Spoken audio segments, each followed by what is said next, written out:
एक ऊंचे होटल में जो हल्के अंधेरे में डूबा हुआ था, एक कपल एक दूसरे के करीब था। माहौल भारी और शांत महसूस हो रहा था, मानो समय खुद उनके आसपास धीमा पड़ गया हो। हालांकि इस पल तक पहुंचने की कहानी को समझने के लिए कुछ घंटे पीछे जाना जरूरी था, ताकि पता चल सके कि सब कुछ कैसे हुआ। सफल कंपनी वीनस के अंदर सीईओ चाजंग मुंह अपने डेस्क पर बैठे हुए भौहें सिकोड़ रहे थे। उनकी सेक्रेटरी ने उनके चेहरे के भावों को देखा और कहा कि वह असहज लग रहे हैं। उसने विनम्रता से पूछा कि क्या वह ब्लाइंड्स नीचे कर दे ताकि कमरा अधिक आरामदायक हो जाए। हालांकि जंगमू ने इस सुझाव को ठुकरा दिया और कहा कि उसकी असहजता रोशनी की वजह से नहीं थी। इसके बजाय उन्होंने अपने सामने रखे रेजिग्नेशन लेटर पर हल्के से उंगली थपथपाई, ये दिखाते हुए कि वही उनकी परेशानी का असली कारण था। महिला उनके थोड़ा करीब आई और शांत स्वर में पूछने लगी कि मामला क्या था। उसने कहा कि उसने यह सुनिश्चित किया था कि लेटर जितना संभव हो सके उतना साफ सुथरा लिखा जाए और उसे ठीक तरह से प्रस्तुत करने में उसने पूरा प्रयास किया था। जंगमू ने झुंझलाए हुए स्वर में जवाब दिया कि उसकी लिखावट वास्तव में बेहतरीन थी। उन्होंने ये भी कहा कि वह हमेशा हर काम को पूरी तरह से उत्कृष्टता के साथ पूरा करती थी और उसे औपचारिक रूप से मिस मिन कहकर संबोधित किया। उसकी उत्कृष्टता को स्वीकार करने के बावजूद उन्होंने पूछा कि उसने अचानक ऐसा फैसला क्यों लिया, क्योंकि यह अप्रत्याशित था और उन्हें समझ नहीं आ रहा था कि क्या कहें। सीवा ने शांत तरीके से उत्तर दिया कि उसका निर्णय व्यक्तिगत कारणों पर आधारित था। चा जंगमू ने मन ही मन इस स्थिति के बारे में सोचा। हालांकि वह जानते थे कि वह किसी भी समय दूसरी सेक्रेटरी रख सकते थे, लेकिन पिछले 3 वर्षों में सिया के साथ काम करते हुए वह उसकी कार्य कुशलता के आदी हो चुके थे। वह हमेशा उनके कहने से पहले ही हर चीज तैयार कर देती थी। जंगमू ने झुंझलाहट में अपने बालों में हाथ फेरा और फिर उसका नाम पुकारा। उसने कहा कि वे लगभग 3 वर्षों से साथ काम कर रहे थे और इस बात पर जोर दिया कि वह जानती थी कि वह उस पर कितना निर्भर था। हालांकि सीवा चुप रही और उसने तुरंत कोई जवाब नहीं दिया। फिर उसने पूछा कि क्या कोई दुर्भाग्यपूर्ण घटना हुई थी, लेकिन सीवा ने तुरंत इनकार कर दिया और कहा कि ऐसी कोई बात नहीं थी। उसके जवाब ने जंगमू को सोचने पर मजबूर कर दिया कि शायद इसके पीछे कोई और कारण था। उसने पूछा कि क्या वो सैलरी बढ़वाना चाहती है और कहा कि वो उसका वेतन बढ़ा सकता है। सिवा ने शांत स्वर में जवाब दिया कि उसे पहले ही इंडस्ट्री में सबसे अधिक सैलरी मिल रही थी, जिससे वो कुछ क्षणों के लिए निरुत्तर हो गया। हार न मानते हुए उसने पूछा कि क्या वो प्रमोशन चाहती है। सिया ने जवाब दिया कि ऐसा करने से लोगों के बीच अनावश्यक अफवाहें फैल सकती हैं। जंगमू समाधान खोजने की कोशिश करता रहा और उसने सुझाव दिया कि वो उसके आने जाने के लिए एक नई कार का इंतजाम कर सकता है। थोड़ी देर की चुप्पी के बाद सिवा उसकी ओर मुड़ी और उसे पुकारा। उसका चेहरा लाल हो गया था और उसने झिझकते हुए पूछा कि क्या वो उसके साथ सो सकता है। उसके शब्दों के बाद एक गहरी खामोशी छा गई। उनके बीच की हवा भारी महसूस होने लगी क्योंकि सिवा हल्का सा कांप गई, ये महसूस करते हुए कि उसने अभी क्या कह दिया था। शर्मिंदगी से अभिभूत होकर उसने जल्दी से अपना चेहरा ढक लिया और माफी मांगते हुए उससे सब कुछ भूल जाने को कहा। उसने जोर देकर कहा कि उस पल वो शायद अपना मानसिक संतुलन खो बैठी थी। हालांकि उसकी हैरानी के लिए जी हून मुंह शांत बना रहा। थोड़ी देर की चुप्पी के बाद उसने कहा कि वो इस बारे में गंभीरता से सोचेगा। उसने बताया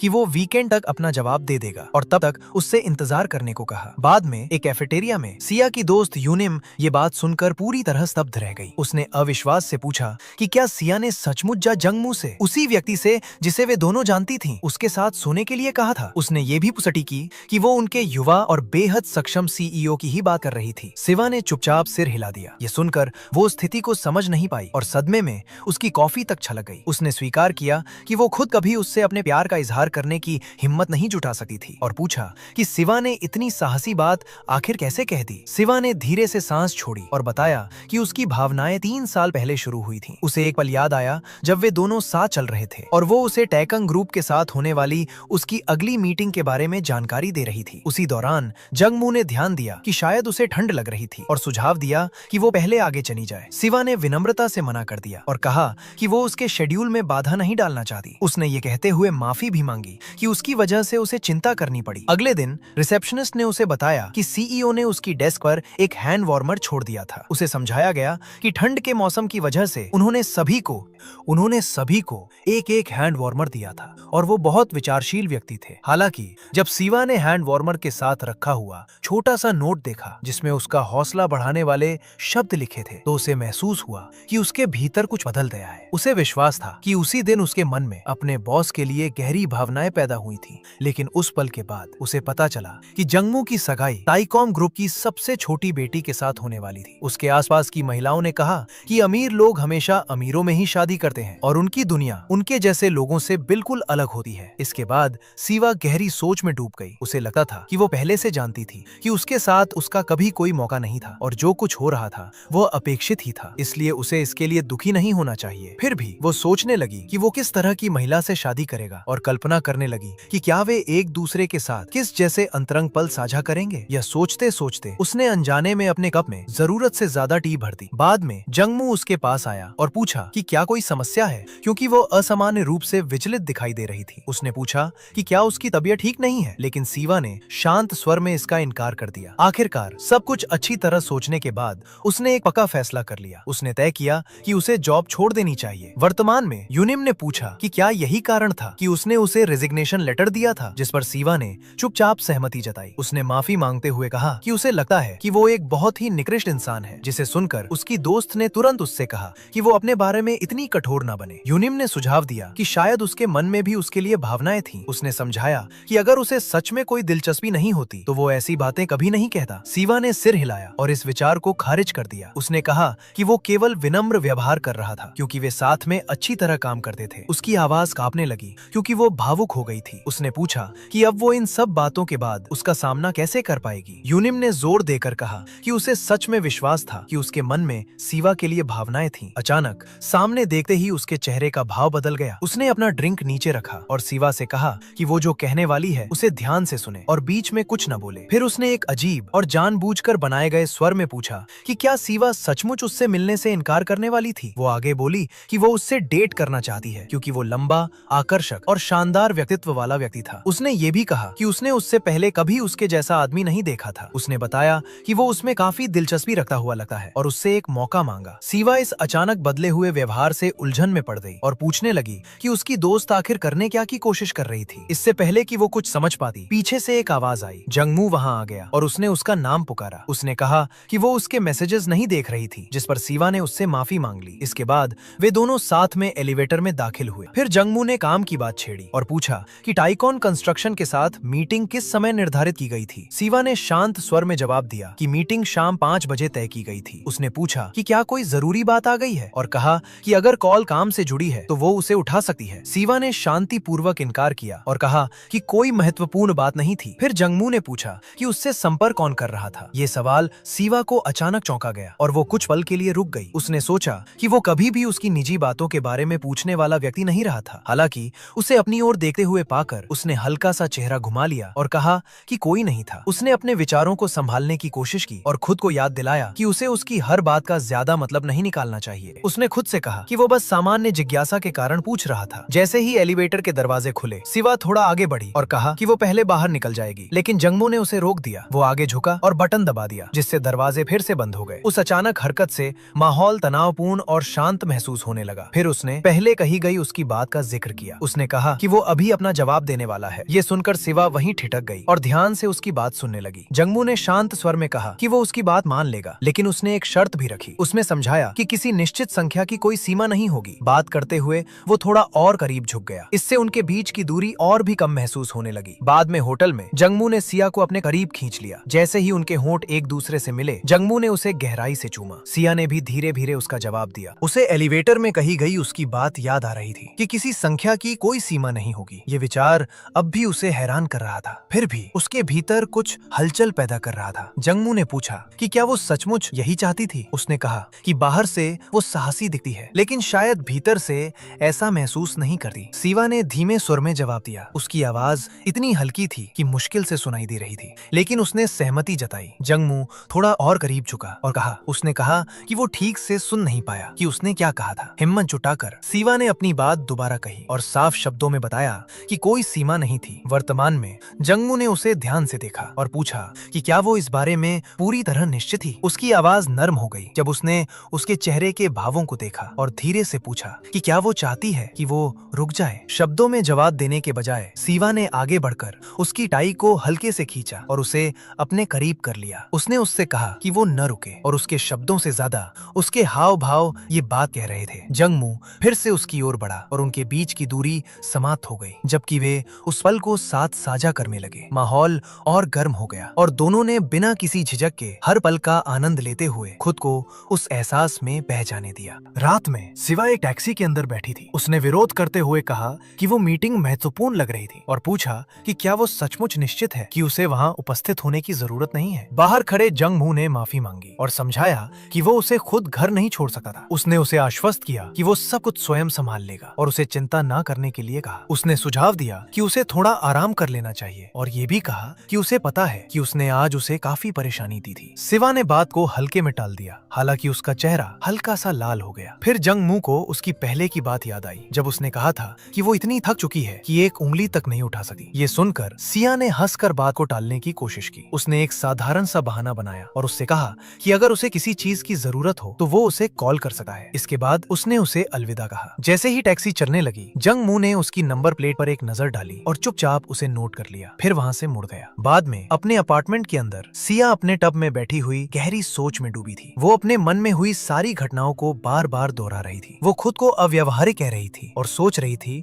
कि अब वो कैसे अगले दिन वो उसका सामना कैसे करेगी। यही सोचकर वो परेशान हो रही थी। उसके विचार बिखरे हुए महसूस हो रहे थे और वो धीरे धीरे खुद से बातें करने लगी। उसका मन फिर से जंगमू की ओर चला गया। उसे उसका चेहरा याद आया और ये भी कि उसका शरीर और एब्स कैसे दिखते थे। उस याद ने उसे बेचैन कर दिया और उसने तुरंत सिर झटक दिया। उसने हल्के से अपने गाल पर थपकी दी, मानो खुद को हकीकत में वापस लाने की कोशिश कर रही हो। उसी समय उसका फोन बजा, जिससे उसका ध्यान टूट गया। उसने फोन उठाया और देखा कि नवंबर कूपन क्लेम करने के बारे में कोई रैंडम मैसेज आया था, जिसे देखकर उसे उस पर काफी शक हुआ। थकी हुई सांस छोड़ते हुए वो अपने बेड पर गिर गई। उसने सोचा कि शायद वो अभी भी किसी महत्वपूर्ण मीटिंग में व्यस्त होगा। खुद को संभालने की कोशिश करते हुए उसने इस सच्चाई को स्वीकार कर लिया कि इस रिश्ते से आगे कुछ नहीं हो सका। उसने खुद को याद दिलाया कि वे कभी सच में साथ नहीं हो सकते और झूठी उम्मीदें पालना बेहतर नहीं होगा। उसने फैसला किया कि वो खुद को भावनात्मक रूप से इससे आगे नहीं जाने देगी। उसे लगा कि यही उसके लिए सबसे अच्छा विकल्प था। जब वो सो रही थी तभी उसका फोन अचानक फिर से बज उठा। वो झुंझलाकर करा उठी और सोचने लगी कि इतनी रात में आखिर कौन कॉल कर सकता है। एक आंख मुश्किल से खोलते हुए उसने स्क्रीन की ओर देखा। वहाँ जंगमू का नाम दिखाई दे रहा था। तुरंत वो उठकर बैठ गई और कॉल का जवाब दे दिया। जंगमू ने पूछा कि क्या उसने उसे जगा दिया था, लेकिन सियावा ने तुरंत इनकार कर दिया। फिर उसने पूछा कि वो इतनी रात में क्यों कॉल कर रहा था और क्या मीटिंग में कुछ गड़बड़ हुई थी। जंगमू ने उसे आश्वस्त किया कि सब कुछ ठीक रहा था। उसने बताया कि वो पहले कॉल करना चाहता था, लेकिन प्रेसिडेंट किम लगातार बातें करते रहे, जिससे उसे वहाँ से हटने का कोई मौका नहीं मिला। उसने ये भी कहा कि जैसे ही उसे मौका मिला उसने कॉल कर दिया। हालांकि उसे एहसास था कि काफी देर हो चुकी थी। उसने स्वीकार किया कि उसे थोड़ा बुरा लग रहा था क्योंकि वो उसे खुद घर नहीं छोड़ पाया था। ये सुनकर शिवा की धड़कन तेज हो गई। जंगमू कुछ क्षण के लिए रुका और फिर ज्यादा बोलने के लिए माफी मांगी। उसने उससे कहा कि वो आराम करे और बताया कि वो उससे अगले दिन मिलेगा। शिवा ने धीरे से सहमति जताई और कॉल समाप्त कर दिया। जब वो वापस अपने बेड पर लेटी तब भी उसका दिल तेजी से धड़क रहा था और उसके होठों पर हल्की सी मुस्कान उभर आई। उसे एहसास हुआ कि उस रात उसे आसानी से नींद नहीं आने वाली थी। इस बीच जंगमू भी गहरी सोच में डूबा हुआ था। वो इस बात पर विचार कर रहा था कि शिवा से उसकी पहली मुलाकात को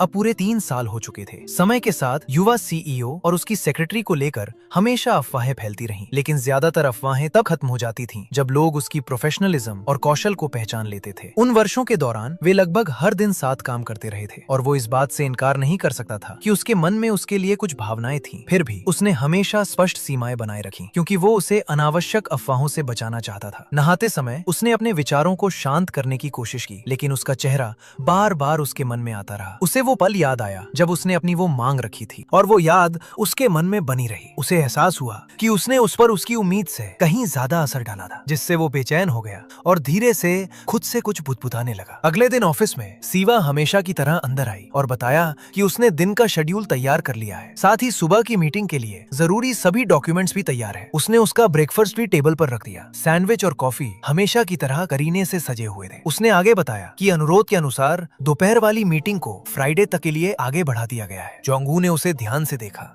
और महसूस किया कि वो हमेशा की तरह ही लग रही थी, शांत और संयमित। उसने उसे धन्यवाद दिया और कहा कि मीटिंग का समय होने वाला है, इसलिए उन्हें साथ में नीचे चलना चाहिए। एलिवेटर के अंदर जोंगू ने सियावा को पुकारा और सामान्य अंदाज में पूछा कि क्या वो पिछली रात अच्छी तरह सोई थी। ये सवाल उसे अचानक असहज कर गया। एक पल के लिए उसके विचार पिछली रात हुई सारी बातों की ओर चले गए और उस याद से उसके शरीर में हल्की सी सिहरन दौड़ गई। उसे अजीब महसूस हुआ, लेकिन उसने जल्दी से खुद को संभाला और हल्की मुस्कान के साथ कहा कि वो बहुत अच्छी तरह सोई थी। जोंगवू हल्का सा मुस्कुराया और कहा कि ये सुनकर उसे खुशी हुई। फिर उसने पूछा कि क्या उसने उसकी कथित एंगेजमेंट के बारे में सुना है। शिवा कुछ पल रुकी, फिर सिर हिलाकर इसकी पुष्टि की कि उसने इसके बारे में सुना था। हालांकि उसका मन बेचैन होने लगा। उसे वो सब याद आने लगा जो हुआ था और उसने चुपचाप खुद को दोष दिया दिया, ये सोचते हुए कि उसने एक ऐसी सीमा पार कर दी थी जो उसे कभी पार नहीं करनी चाहिए थी। अपराध बोध की भावना उसके भीतर भर गई और वो अपने ही व्यवहार पर सवाल उठाने लगी। लेकिन जंगवू उलझन में दिखाई दे रहा था। उसने कहा कि उसे नहीं पता ऐसी बेवकूफी भरी अफवाह किसने शुरू की, और वो सोच रहा था कि क्या इसी वजह से उसने पहले वो सुझाव दिया था। जंगवू ने जवाब देने की कोशिश की और समझाना चाहा कि बात वैसी नहीं थी, लेकिन वो झिझक गई। वो अपनी बात आगे बढ़ा पाती उससे पहले उसका फोन बज उठा।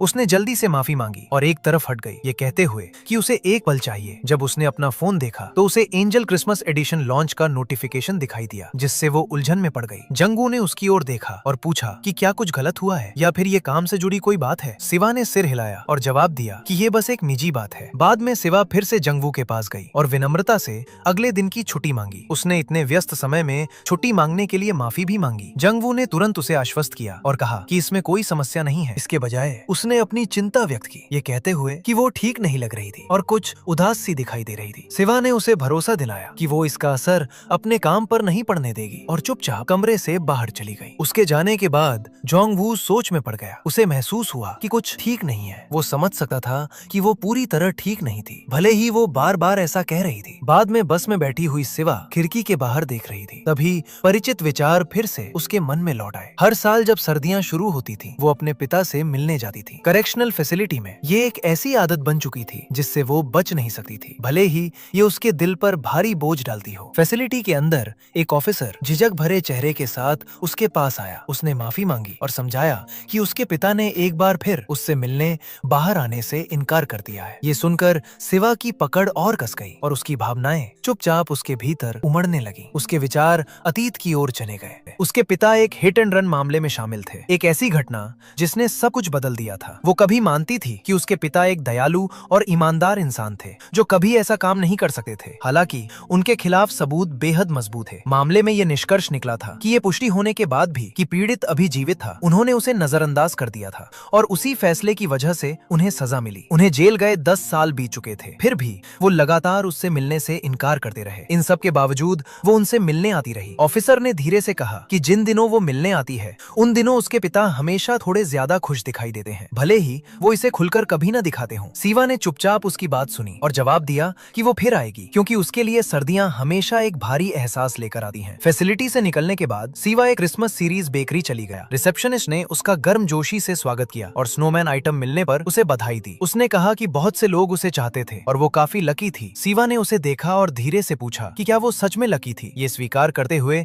कि वो वास्तव में कुछ और चाहती थी। रिसेप्शनिस्ट ने सुझाव दिया कि वो उसे एक्सचेंज कर सकती है, लेकिन सिवा ने मना कर दिया और कहा कि वो खुद चुनना पसंद करती है। जब उससे पूछा गया कि वो असल में क्या चाहती थी, तो सिवा ने जवाब दिया कि वो रूडोल्फ चाहती थी। एक धुंधली याद उसके मन में उभर आई जिसमें वो कुचल गया था। वो बाहर निकली और ठंडी हवा को अपने चेहरे से टकराते हुए महसूस किया। उसी समय उसका फोन बजा। वो उसकी दोस्त यून शिम थी। यून शिम ने पूछा कि उसकी मुलाकात कैसी रही। सिवा फिर से अपने अतीत के बारे में सोचने लगी। जब उसके पिता, जो उसके इकलौते गार्डियन थे, जेल चले गए तो उसे एक ऑर्फनेज भेज दिया गया था। वहीं उसकी मुलाकात यून शिम से हुई, जो उसकी सबसे करीबी दोस्त बन गई और उसे पूरी तरह समझती थी। जी यून शिम ने उसका मन बहलाने की कोशिश की और बताया कि उसने ढेर सारे क्रैब्स के साथ सोयाबीन पेस्ट स्ट्यू का एक बड़ा बर्तन बनाया है। उसने सुझाव दिया कि सिवा खाने के लिए उसके घर आ जाए। सिवा समझ गई कि जी यून उसकी चिंता कर रही है। उसने धीरे से माफी मांगी और कहा कि उसका उस रात बाहर जाने का मन नहीं है। यून शिम ने तुरंत कहा कि उसे माफी मांगने की जरूरत नहीं है और समझाया कि उसने सिर्फ इसलिए पूछा था क्योंकि उसने एक व्यक्ति के लिए जरूरत से ज्यादा खाना बना लिया था। फिर सिवा ने सुझाव दिया कि वे दोनों साथ में बियर पी सकते हैं। यून शिम तुरंत मान गई और कहा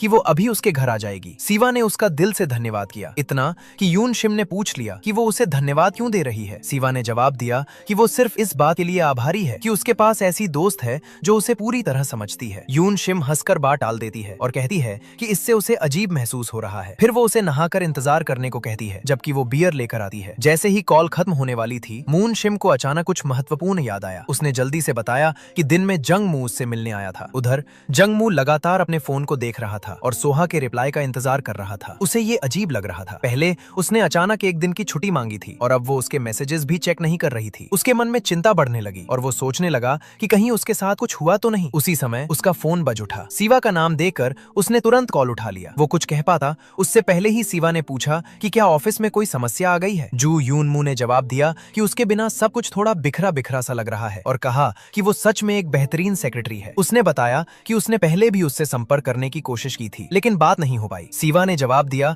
कि अगर कोई जरूरी बात हो तो वो दिन खत्म होने से पहले उसे संभाल लेगी। हालांकि जंगमू ने उसे भरोसा दिलाया कि सब कुछ ठीक है। उसने समझाया कि उसने सिर्फ इसलिए कॉल किया क्योंकि उसे उसकी अचानक छुट्टी के बारे में जिज्ञासा थी और वो जानना चाहता था कि वो ठीक है या नहीं। उसने ये भी कहा कि अगर वो नहीं बताना चाहती तो उसे कुछ समझाने की जरूरत नहीं है, लेकिन वो बस उसकी चिंता कर रहा था। सीवा ने शांति से जवाब दिया कि कोई गंभीर बात नहीं है और उसकी चिंता के लिए उसका धन्यवाद किया। अचानक सीवा के घर की डोरबेल लगातार बजने लगी, जिसकी आवाज पूरे अपार्टमेंट में गूंज गई। सीवा ने जल्दी से फोन पर माफी मांगी। जंगमू ने शांत स्वर में कहा कि वो शायद व्यस्त होगी और उसे आराम करना चाहिए। उसने ये भी कहा कि वो उससे अगले हफ्ते मिलेगा। कॉल खत्म होने के बाद जंगमू अपने सोफा पर पीछे की ओर टिक गया और हल्के हल्के अपनी उंगलियां थपथपाने लगा, जबकि उसके विचार भटकने लगे। वो सोचने लगा कि क्या इतनी देर रात उसे कॉल करना कुछ ज्यादा ही था। लेकिन दूसरी ओर उसे ये जानने की जिज्ञासा भी थी कि इतनी रात गए कौन उसके घर की डोरबेल इतनी जिद से बजा रहा था। अगले हफ्ते जब जंगमू ऑफिस में अपने काम की तैयारी कर रहा था तब उसने पास में दो कर्मचारियों को आपस में फुसफुसाते हुए सुना। उनमें से एक ने कहा कि लगता है सोलह का कोई नया बॉयफ्रेंड बन गया है। दूसरे ने सहमति जताई और कहा कि उसने अचानक फ्राइडे की छुट्टी भी ली थी। उन्होंने ये भी कहा कि वो काम के दौरान बार बार अपना फोन चेक करती रहती है, जो वो पहले कभी नहीं करती थी। साथ ही उन्होंने ये भी ध्यान दिया कि वो इन दिनों पहले से ज्यादा खुश दिखाई देती है। ये सब सुनकर जंगमू ठिठक गया। उनकी बातों ने उसे कुछ याद दिला दिया। उसे यून शिम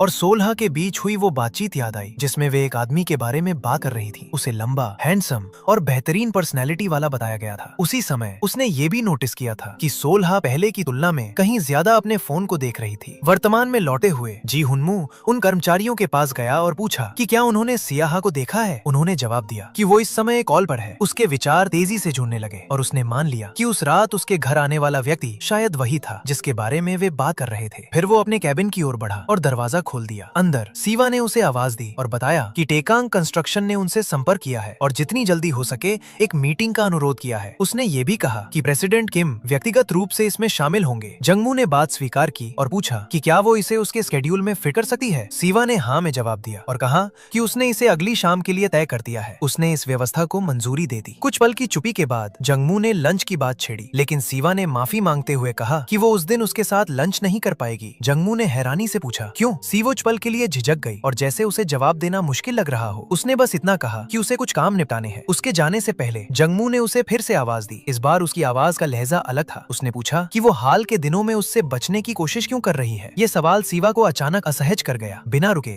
उसने अगला सवाल भी पूछ लिया। उसने पूछा कि क्या एक रात साथ बिताने के बाद अब उसका उससे मन भर गया है। जंगमू की इस बात से सीवा पूरी तरह उलझन में पड़ गई। वो सोचने लगी कि उसका उससे मन भर जाने से आखिर उसका क्या मतलब है। जंगमू ने आगे कहा कि उसने अचानक एक दिन की छुट्टी ले ली थी और अब वो अक्सर अपनी डेस्क भी पहले छोड़कर चली जाती है। उसने पूछा कि क्या यून शिम द्वारा बताए गए उस आदमी का उसकी इस फैसले में कोई असर था। उसने ये भी पूछा कि क्या उसी आदमी ने उसे उसके साथ लंच न करने के लिए कहा था। सीवा ये सुनकर हैरान रह गई और तुरंत सफाई देने की कोशिश करने लगी। उसने कहा कि शायद कोई गलतफहमी हो गई है। उसने समझाया कि वो अपनी डेस्क से जल्दी सिर्फ इसलिए उठी थी ताकि अगले दिन होने वाली मीटिंग के लिए रिजर्वेशन की व्यवस्था कर सके। जहाँ तक फ्राइडे की बात थी उसने कहा कि उसे बस एक निजी काम निपटाना था। उसने आगे कहा कि उसकी किसी से मुलाकात नहीं करवाई गई थी और वो नहीं जानती कि वो किस व्यक्ति की बात कर रहा है। फिर जंगमू ने उस व्यक्ति के बारे में पूछा जिसने उसके घर की डोरबेल बजाई थी। सीवा ने तुरंत जवाब दिया कि वो यून शिम थी। ये सुनकर जंगमू ने राहत की एक धीमी सांस ली और उसका नाम दोहराया जैसे वो खुद को इसकी पुष्टि कर रहा हो। कुछ क्षणों के लिए वो अपने विचारों में खोया हुआ दिखाई दिया। सीवा उसे देखती रही और सोचने लगी कि क्या वो सच में ये मान बैठा था कि उस रात के बाद वो उससे बच रही है। उसने कुछ कहने की कोशिश की लेकिन वो अपनी बात आगे बढ़ा पाती उससे पहले ही दरवाजे पर दस्तक हुई। एक कर्मचारी अंदर आया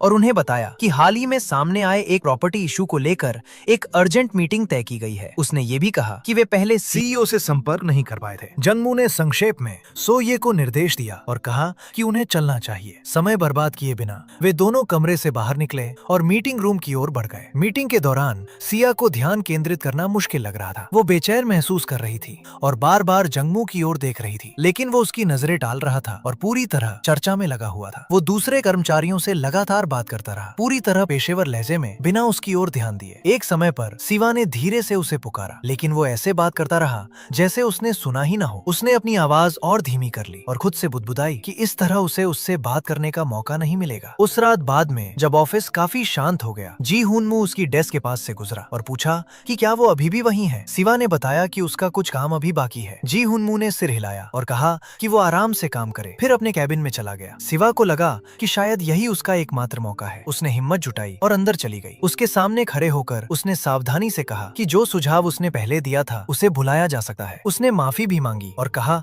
कि उसका इरादा उसे परेशानी में डालने का नहीं था। जंगमू ने उसकी ओर देखा और पूछा कि उसका क्या मतलब है। सिवा ने समझाया कि उस समय वो खुद पूरी तरह नहीं समझ पाई थी कि वो क्या कह रही थी और उसे लगा कि उस बात को पीछे छोड़ देना ही बेहतर होगा। हालांकि वो पीछे हट पाती उससे पहले जंगमू थोड़ा उसके करीब झुक गया और पूछा कि क्या वो सच में इतना निराशाजनक इंसान है। ये सवाल सुनकर सिवा खुद को घिरा हुआ महसूस करने लगी और तुरंत इनकार करते हुए बोली कि बात ऐसी नहीं है। फिर जंगमू ने पूछा कि आखिर उसके पास उसे दूर धकेलने की क्या वजह है। उसके शब्दों ने सिवा को कुछ पल के लिए पूरी तरह निश्शब्द कर दिया। थोड़ी देर की चुप्पी के बाद जी हुनमू ने एक अप्रत्याशित बात स्वीकार की। उसने कहा कि उसके मन में उसके लिए भावनाएं हैं। ये सुनते ही सिवा का चेहरा लाल हो गया। वो आगे बोला कि उसने उन भावनाओं को 3 साल तक अपने अंदर दबा कर रखा। उसने पूछा कि अगर वो उसके लिए कुछ महसूस नहीं करता तो वो ऐसी बात के लिए क्यों तैयार होता। सिवा उसके शब्दों को समझने की कोशिश करते हुए भावनाओं से भर गई। उसे एहसास हुआ कि वो इतने लंबे समय से चुपचाप उन भावनाओं को अपने भीतर लिए हुए था। फिर भी उसने हल्का सा चेहरा घुमा लिया और कहा कि वो समझ नहीं पा रही कि उसका मतलब क्या है। जी हुनमू ने ईमानदारी से कहा कि फ्राइडे को वो बेचैन था। वो उसके पास जाना चाहता था लेकिन उसे लगता था कि उसके पास ऐसा करने का कोई अधिकार नहीं है। उसके शब्दों में उस संयम की झलक थी जिसे वो लंबे समय से अपने भीतर दबाए हुए था। कुछ पल की खामोशी के बाद सिवा ने स्वीकार किया कि उसके मन में भी उसके लिए भावनाएं हैं। उसकी ये स्वीकारोक्ति जुंगमू को चौंका देती है। वो ध्यान से उसकी ओर देखता है, फिर धीरे से हाथ बढ़ाकर उसका चेहरा थाम लेता है। सिवा सहज रूप से अपनी आंखें बंद कर लेती है, ये उम्मीद करते हुए कि वो उसके और करीब आएगा। हालांकि जुंगमू रुक जाता है और हल्की सी मुस्कान के साथ कहता है कि वो कुछ ज्यादा ही आगे बढ़ रही है। उसकी ये बात सिवा को अचानक असहज कर देती है। शर्मिंदा होकर वो जल्दी से पीछे हटने की कोशिश करती है और कहती है कि उसे वापस अपना काम करना चाहिए, लेकिन वो दूर जा पाती उससे पहले ही जुंगमू उसका हाथ पकड़कर उसे रोक लेता है। वो उससे कहता है कि आज वो ओवरटाइम नहीं करेगी क्योंकि अब उसके कुछ और प्लान्स हैं। सिवा उलझन भरी नजरों से उसकी ओर देखती है और पूछती है कि उसका क्या मतलब है। जुंगमू सरलता से जवाब देता है कि ये एक ऐसा प्लान है जो अभी अभी बना है। दृश्य फिर होटल की ओर बदल जाता है जहाँ सिवा अपने दिल की धड़कनें तेज होती महसूस करती है। वो खुद से पूछती है कि आखिर वो पहले से भी ज्यादा नर्वस क्यों महसूस कर रही है। खुद को शांत करने की कोशिश करते हुए वो अपने विचारों को एक तरफ रखती है और जुंगमू के थोड़ा करीब चली जाती है। वो उसकी ओर हाथ बढ़ाती है और उनके बीच की दूरी कम कर देती है। जुंगमू शरारती भाव के साथ उसकी ओर देखता है और थोड़ा उसके करीब झुकता है। उनके बीच का माहौल और गहरा हो जाता है क्योंकि वे एक दूसरे के करीब आते हैं और साथ में एक और निजी पल साझा करने की तैयारी करते हैं। एक लंबी और अंतरंग रात के बाद अगली सुबह चुपचाप आ पहुंची। सिवा ने अपनी आंखें बंद रखी थीं, जबकि उसका दिल असमान गति से धड़क रहा था। वो स्थिर लेटी रही और अपने पूरे शरीर में हल्का दर्द महसूस कर रही थी। उसे साफ लग रहा था कि पिछली रात उन्होंने कई घंटे साथ बिताए थे और जैसे ही वो याद उसके मन में लौटी, उसका चेहरा शर्म से गर्म हो गया। शुरुआत में वो थोड़ा असमंजस में थी, लेकिन फिर उसे लगा कि सब कुछ समझ में आता है। उसने धीरे धीरे अपनी आंखें खोली और देखा कि जोंगमू अभी भी उसके बगल में सो रहा था। उसके चेहरे पर गहरी और शांत नींद के भाव थे। उसे यकीन करना मुश्किल लग रहा था कि वो वीकेंड की सुबह उसे इस तरह देख पा रही है। इतनी नजदीक से वो उसकी उम्मीद से भी ज्यादा आकर्षक लग रहा था। वो कुछ पल झिझकी, लेकिन फिर धीरे से अपना हाथ बढ़ाकर उसके चेहरे को छूने की कोशिश करने लगी। उसकी उंगलियां आगे बढ़ पाती उससे पहले ही जोंगमू ने अचानक उसे पुकारा और धीरे से उसका हाथ पकड़ लिया। उसकी इस अचानक प्रतिक्रिया से वो चौंक गई। उसने छेड़ने वाले अंदाज में पूछा कि क्या पिछली रात उसके लिए पर्याप्त नहीं थी। सिवा अचानक असहज हो गई और उसे समझ नहीं आया कि क्या जवाब दे। वो हल्का सा मुस्कुराया और कहा कि अगर वो चाहे तो वे वहीं से आगे बढ़ सकते हैं जहां उन्होंने छोड़ा था। स्योहा ने तुरंत उसकी बात का इनकार करने की कोशिश की और कहा कि बात वैसी नहीं है। हालांकि जुंगमू ने बिना झिझक उसे अपनी ओर खींच लिया। उसने कहा कि उसकी इच्छा है कि वो हर सुबह उसे इसी तरह देख सके। फिर उसने धीरे से उसके माथे पर एक कोमल चुंबन रखा। उसकी बातें और हरकतें उसके दिल की धड़कनें बेकाबू कर गईं। वो पूरी तरह भावनाओं में बह गई और इन सब वजहों से बाद में वो ठीक से आराम भी नहीं कर पाई। सोमवार को जब वो काम पर पहुंची तब तक वो पूरी तरह थक चुकी थी। उस दिन की बातें याद करते हुए उसे याद आया कि वे नाश्ता करने एक शानदार रेस्टोरेंट गए थे। उसे लगा था कि वो सब कुछ खुद संभाल सकती है, लेकिन जी हुनमू ने उसकी देखभाल करने पर जोर दिया। उसने बड़े ध्यान से उसके लिए स्टेक काट कर दिया, जिससे वो थोड़ी शर्मिंदा महसूस करने लगी। जब उसने पूछा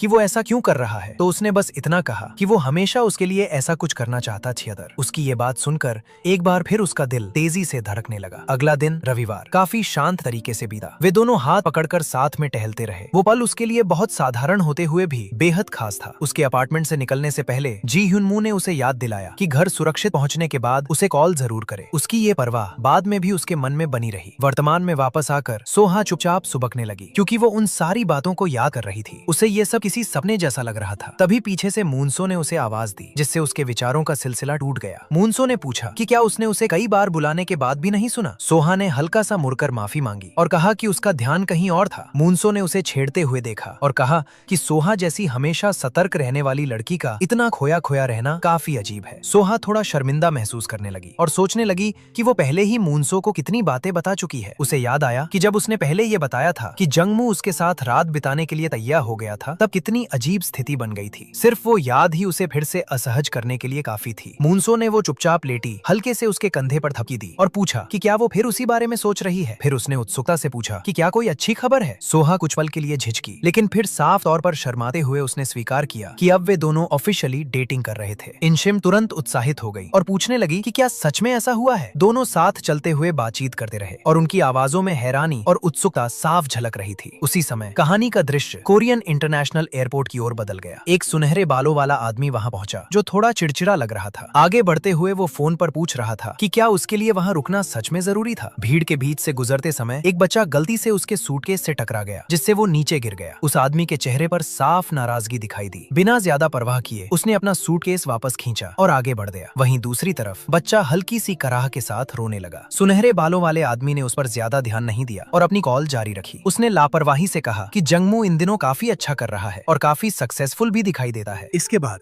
पार्किंग लॉट में जंगहू और सोहा अपनी अगली मीटिंग के लिए निकलने की तैयारी करते हुए साथ खड़े थे। जंगहू ने कहा कि मीटिंग शाम 6 बजे तय हुई है और सोहा ने पुष्टि की कि प्रेसिडेंट किम के पास केवल उसी समय का स्लॉट खाली था। जंगहू ने शांत स्वर में जवाब दिया कि मामला जरूरी है, इसलिए कुछ नहीं किया जा सका। फिर उसने पूछा कि क्या रास्ते में वो उसके लिए एक स्वीट बुक कर दे। ये सुनकर सोहा कुछ पल के लिए रुक गई। उसे समझ नहीं आया कि क्या जवाब दे और उसकी झिझक उसके चेहरे पर साफ दिखाई देने लगी। जंगहू थोड़ा उसके करीब झुका और बोला कि लगता है वो फिर से गलत तरह के ख्याल सोच रही है। ये सुनकर सोहा शर्मिंदा हो गई। फिर उसने समझाया कि पिछली रात वो बहुत देर तक काम करता रहा था और मुश्किल से थोड़ा आराम कर पाया था। उसने ये भी कहा कि सोहा पहले से जानती है कि मीटिंग्स के दौरान प्रेसिडेंट किम कितना थका देने वाला हो सकता है। बात करते हुए उसका हाथ हल्का सा आगे बढ़ा, जैसे वो उसकी उंगलियां पकड़ना चाहता हो। सोहा ने तुरंत अपना हाथ पीछे कर लिया और धीमी आवाज में पूछा कि अगर किसी ने उन्हें देख लिया तो क्या होगा। जंगहू ने जवाब दिया कि वो जरूरत से ज्यादा दूरी बना रही है और ये भी कहा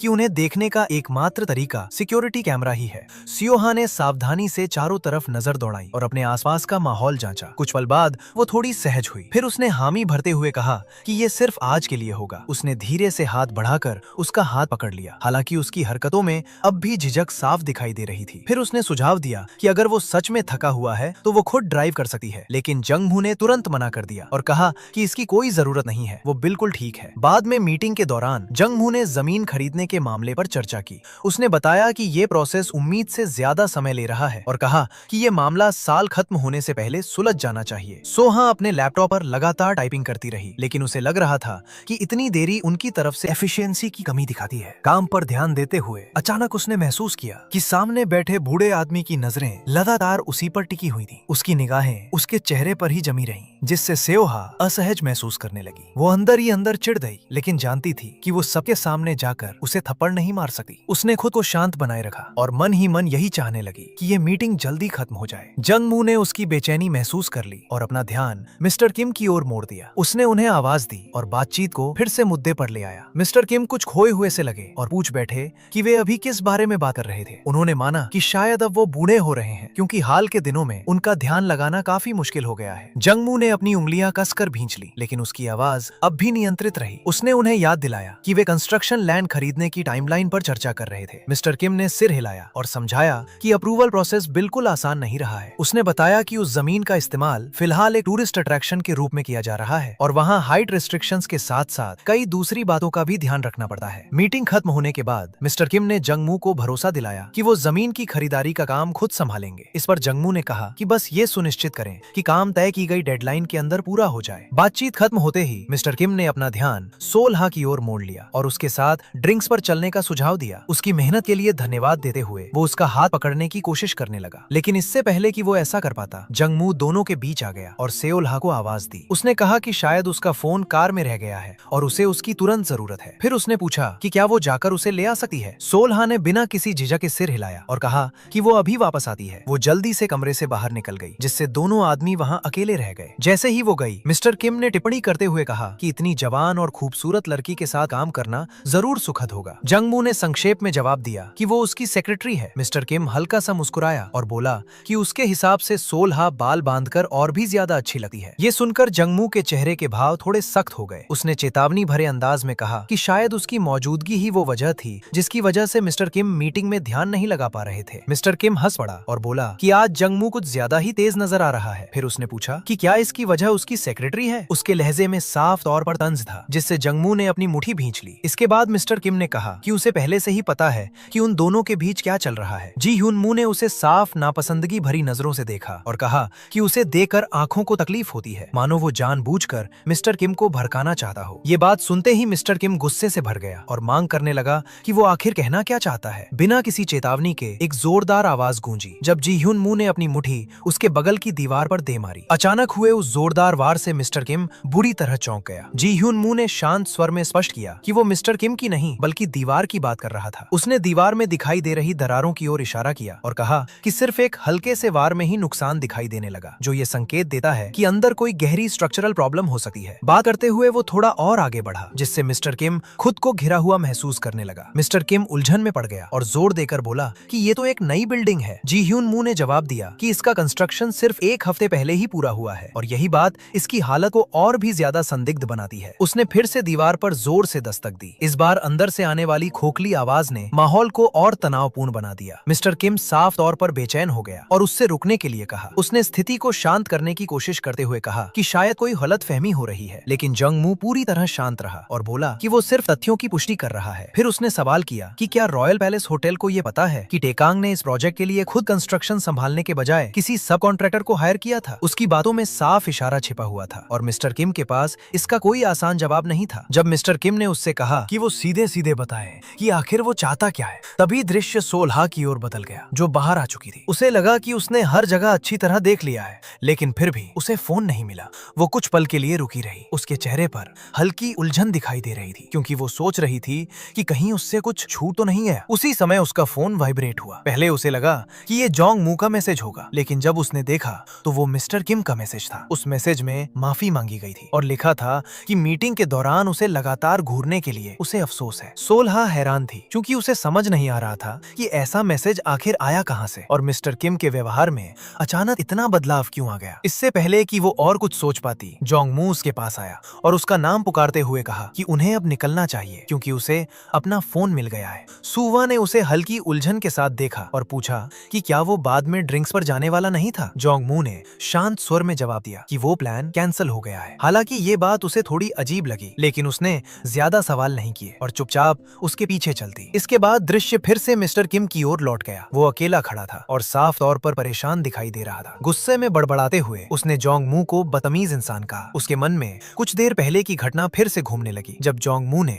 उसे वो माफीनामा भेजने के लिए मजबूर कर दिया था। उसे याद आया कि जोंग मू ने उससे कहा था कि उसके पास सोलहा का बिजनेस कार्ड पहले से होना चाहिए। इसके बाद जोंग मू ने उसे आदेश दिया था कि वो उसी नंबर का इस्तेमाल करके सोलहा को एक मैसेज भेजे और फिर तुरंत उसका कॉन्टैक्ट डिलीट कर दे। शुरुआत में मिस्टर किम ने बहस करने की कोशिश की और कहा कि ये मांग कुछ ज्यादा ही लग रही है, लेकिन जू ह्यून मू के चेहरे के भाव साफ बता रहे थे कि इनकार करना कोई विकल्प नहीं था। जब जू ह्यून मू ने पूछा कि क्या वो उसके निर्देश को नजरअंदाज करने का इरादा रखता है, तो उसके लहजे का दबाव ऐसा था कि एक पल भी हिचकने की गुंजाइश नहीं बची। मिस्टर किम के अंदर गुस्सा उबलने लगा, लेकिन फिर भी उसने मन मारकर उसकी बात मान ली। इसके बाद उसकी झुंझलाहट और बढ़ गई। अचानक उसने ऊंची आवाज में अपने एम्प्लॉय को पुकारा और पूछा कि वो आखिर कहाँ था। उसकी आवाज में साफ चिढ़ दिखाई दे रही थी, क्योंकि वो जवाब का इंतजार कर रहा था। मिस्टर हान ने तुरंत जवाब दिया और बताया कि वो निर्देश के अनुसार यंग मास्टर को छोड़ने गया था। उसी समय एक और व्यक्ति आराम से कमरे में दाखिल हुआ और पूछा कि क्या आज भी दिन मुश्किल रहा। वो बिल्कुल बेफिक्र अंदाज में अंदर आया। मिस्टर किम के हाथों में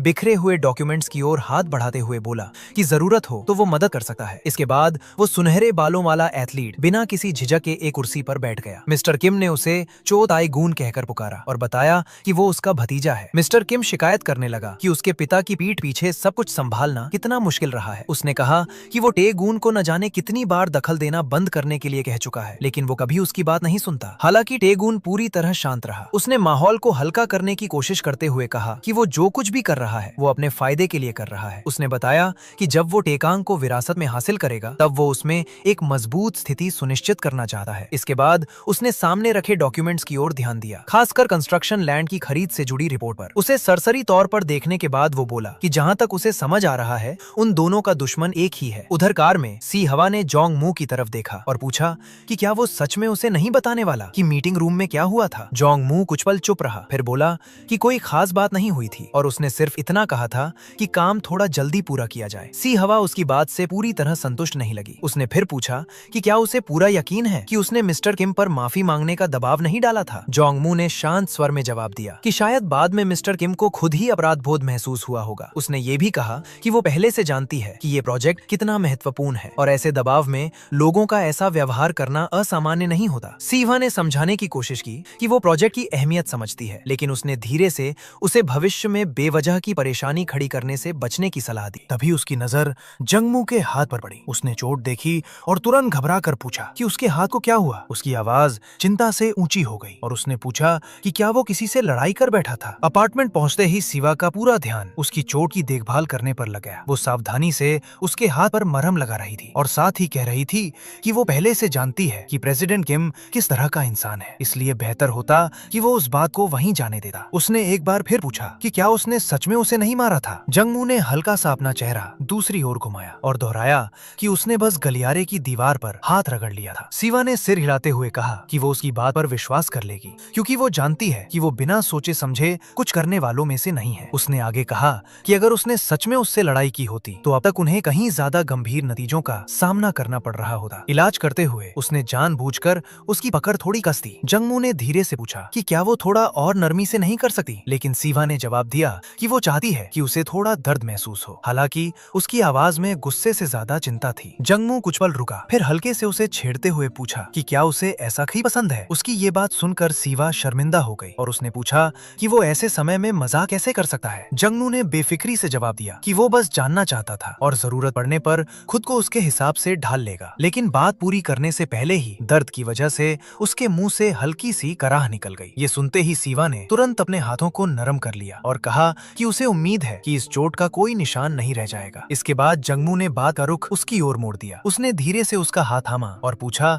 कि क्या वो ठीक है। सिवा ने जवाब दिया कि वो बिल्कुल ठीक है। हालांकि अंदर ही अंदर वो थोड़ा परेशान थी क्योंकि उसे लग रहा था कि वो उसे कई बार पहले ही भरोसा दिला चुकी है। एक पल के लिए उसके मन में उसे डांटने का ख्याल आया, लेकिन उसने ऐसा नहीं किया। तभी जंगमू ने स्वीकार किया कि प्रेसिडेंट किम के बारे में फैली हुई खराब अफवाहों का पता चलने के बाद उसे और ज्यादा सावधान रहना चाहिए था। उसने ईमानदारी से माफी मांगी और अफसोस जताया कि वो मीटिंग के दौरान उसकी बेहतर तरीके से रक्षा नहीं कर पाया। सिवा ने सिर हिलाकर कहा कि माफी मांगने की कोई जरूरत नहीं है, लेकिन जंगमू ने जोर देकर कहा कि अगर भविष्य में कभी भी कोई बात उसे असहज महसूस कराए तो उसे तुरंत बता देना चाहिए। सिवा ने उसकी बात मान ली, लेकिन साथ ही उससे वादा करने को कहा कि वो दोबारा बेवजह की परेशानी खड़ी नहीं करेगा। जंगमू ने उसे हल्की जिज्ञासा से देखा और पूछा कि क्या उसने सच में उस पर इतना बुरा प्रभाव छोड़ा है। सीधा जवाब देने के बजाय सिवा खड़ी हो गई और बोली कि अब उसे घर जाना चाहिए। जंगमू थोड़ा हैरान दिखा और पूछा कि क्या वो सच में उसे अकेला छोड़कर जाने वाली है। सुहो थोड़ा असहज हो गई और बोली कि अगले दिन उन दोनों को काम पर भी जाना है। जंगमू ने अपनी टाई ढीली करते हुए कहा कि जहाँ तक उसे याद है उनके बीच ऐसी कोई सख्त सीमाएं नहीं थी। उसकी बात सुनकर जंगवार शर्मिंदा हो गई क्योंकि उसे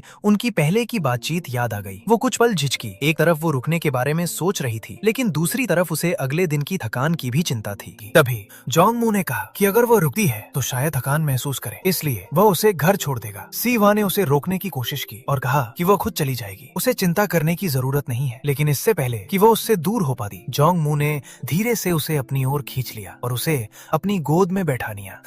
हल्की मुस्कान के साथ उसने पूछा, जब मैं तुम्हें जाने देने के लिए तैयार था तो तुम बार बार मुझे वापस क्यों आकर्षित कर रही हो। सिवा उसके चेहरे की ओर देखने लगी और थोड़ा घबरा गई। उसे लगा कि ये सवाल तो उसे जोंगमू से पूछना चाहिए था। जोंगमू थोड़ा झुका और उसने उसे हल्के से चूम लिया। फिर उसने दोबारा पूछा कि क्या उसे अब भी लगता है कि वो अगले दिन बहुत थक जाएगी। सोलहे कुछ पल झिझकी, फिर धीरे से पूछा कि क्या वह उसके कपड़े उतार सकती है। ये सुनकर जोंगमू थोड़ा हैरान हो गया।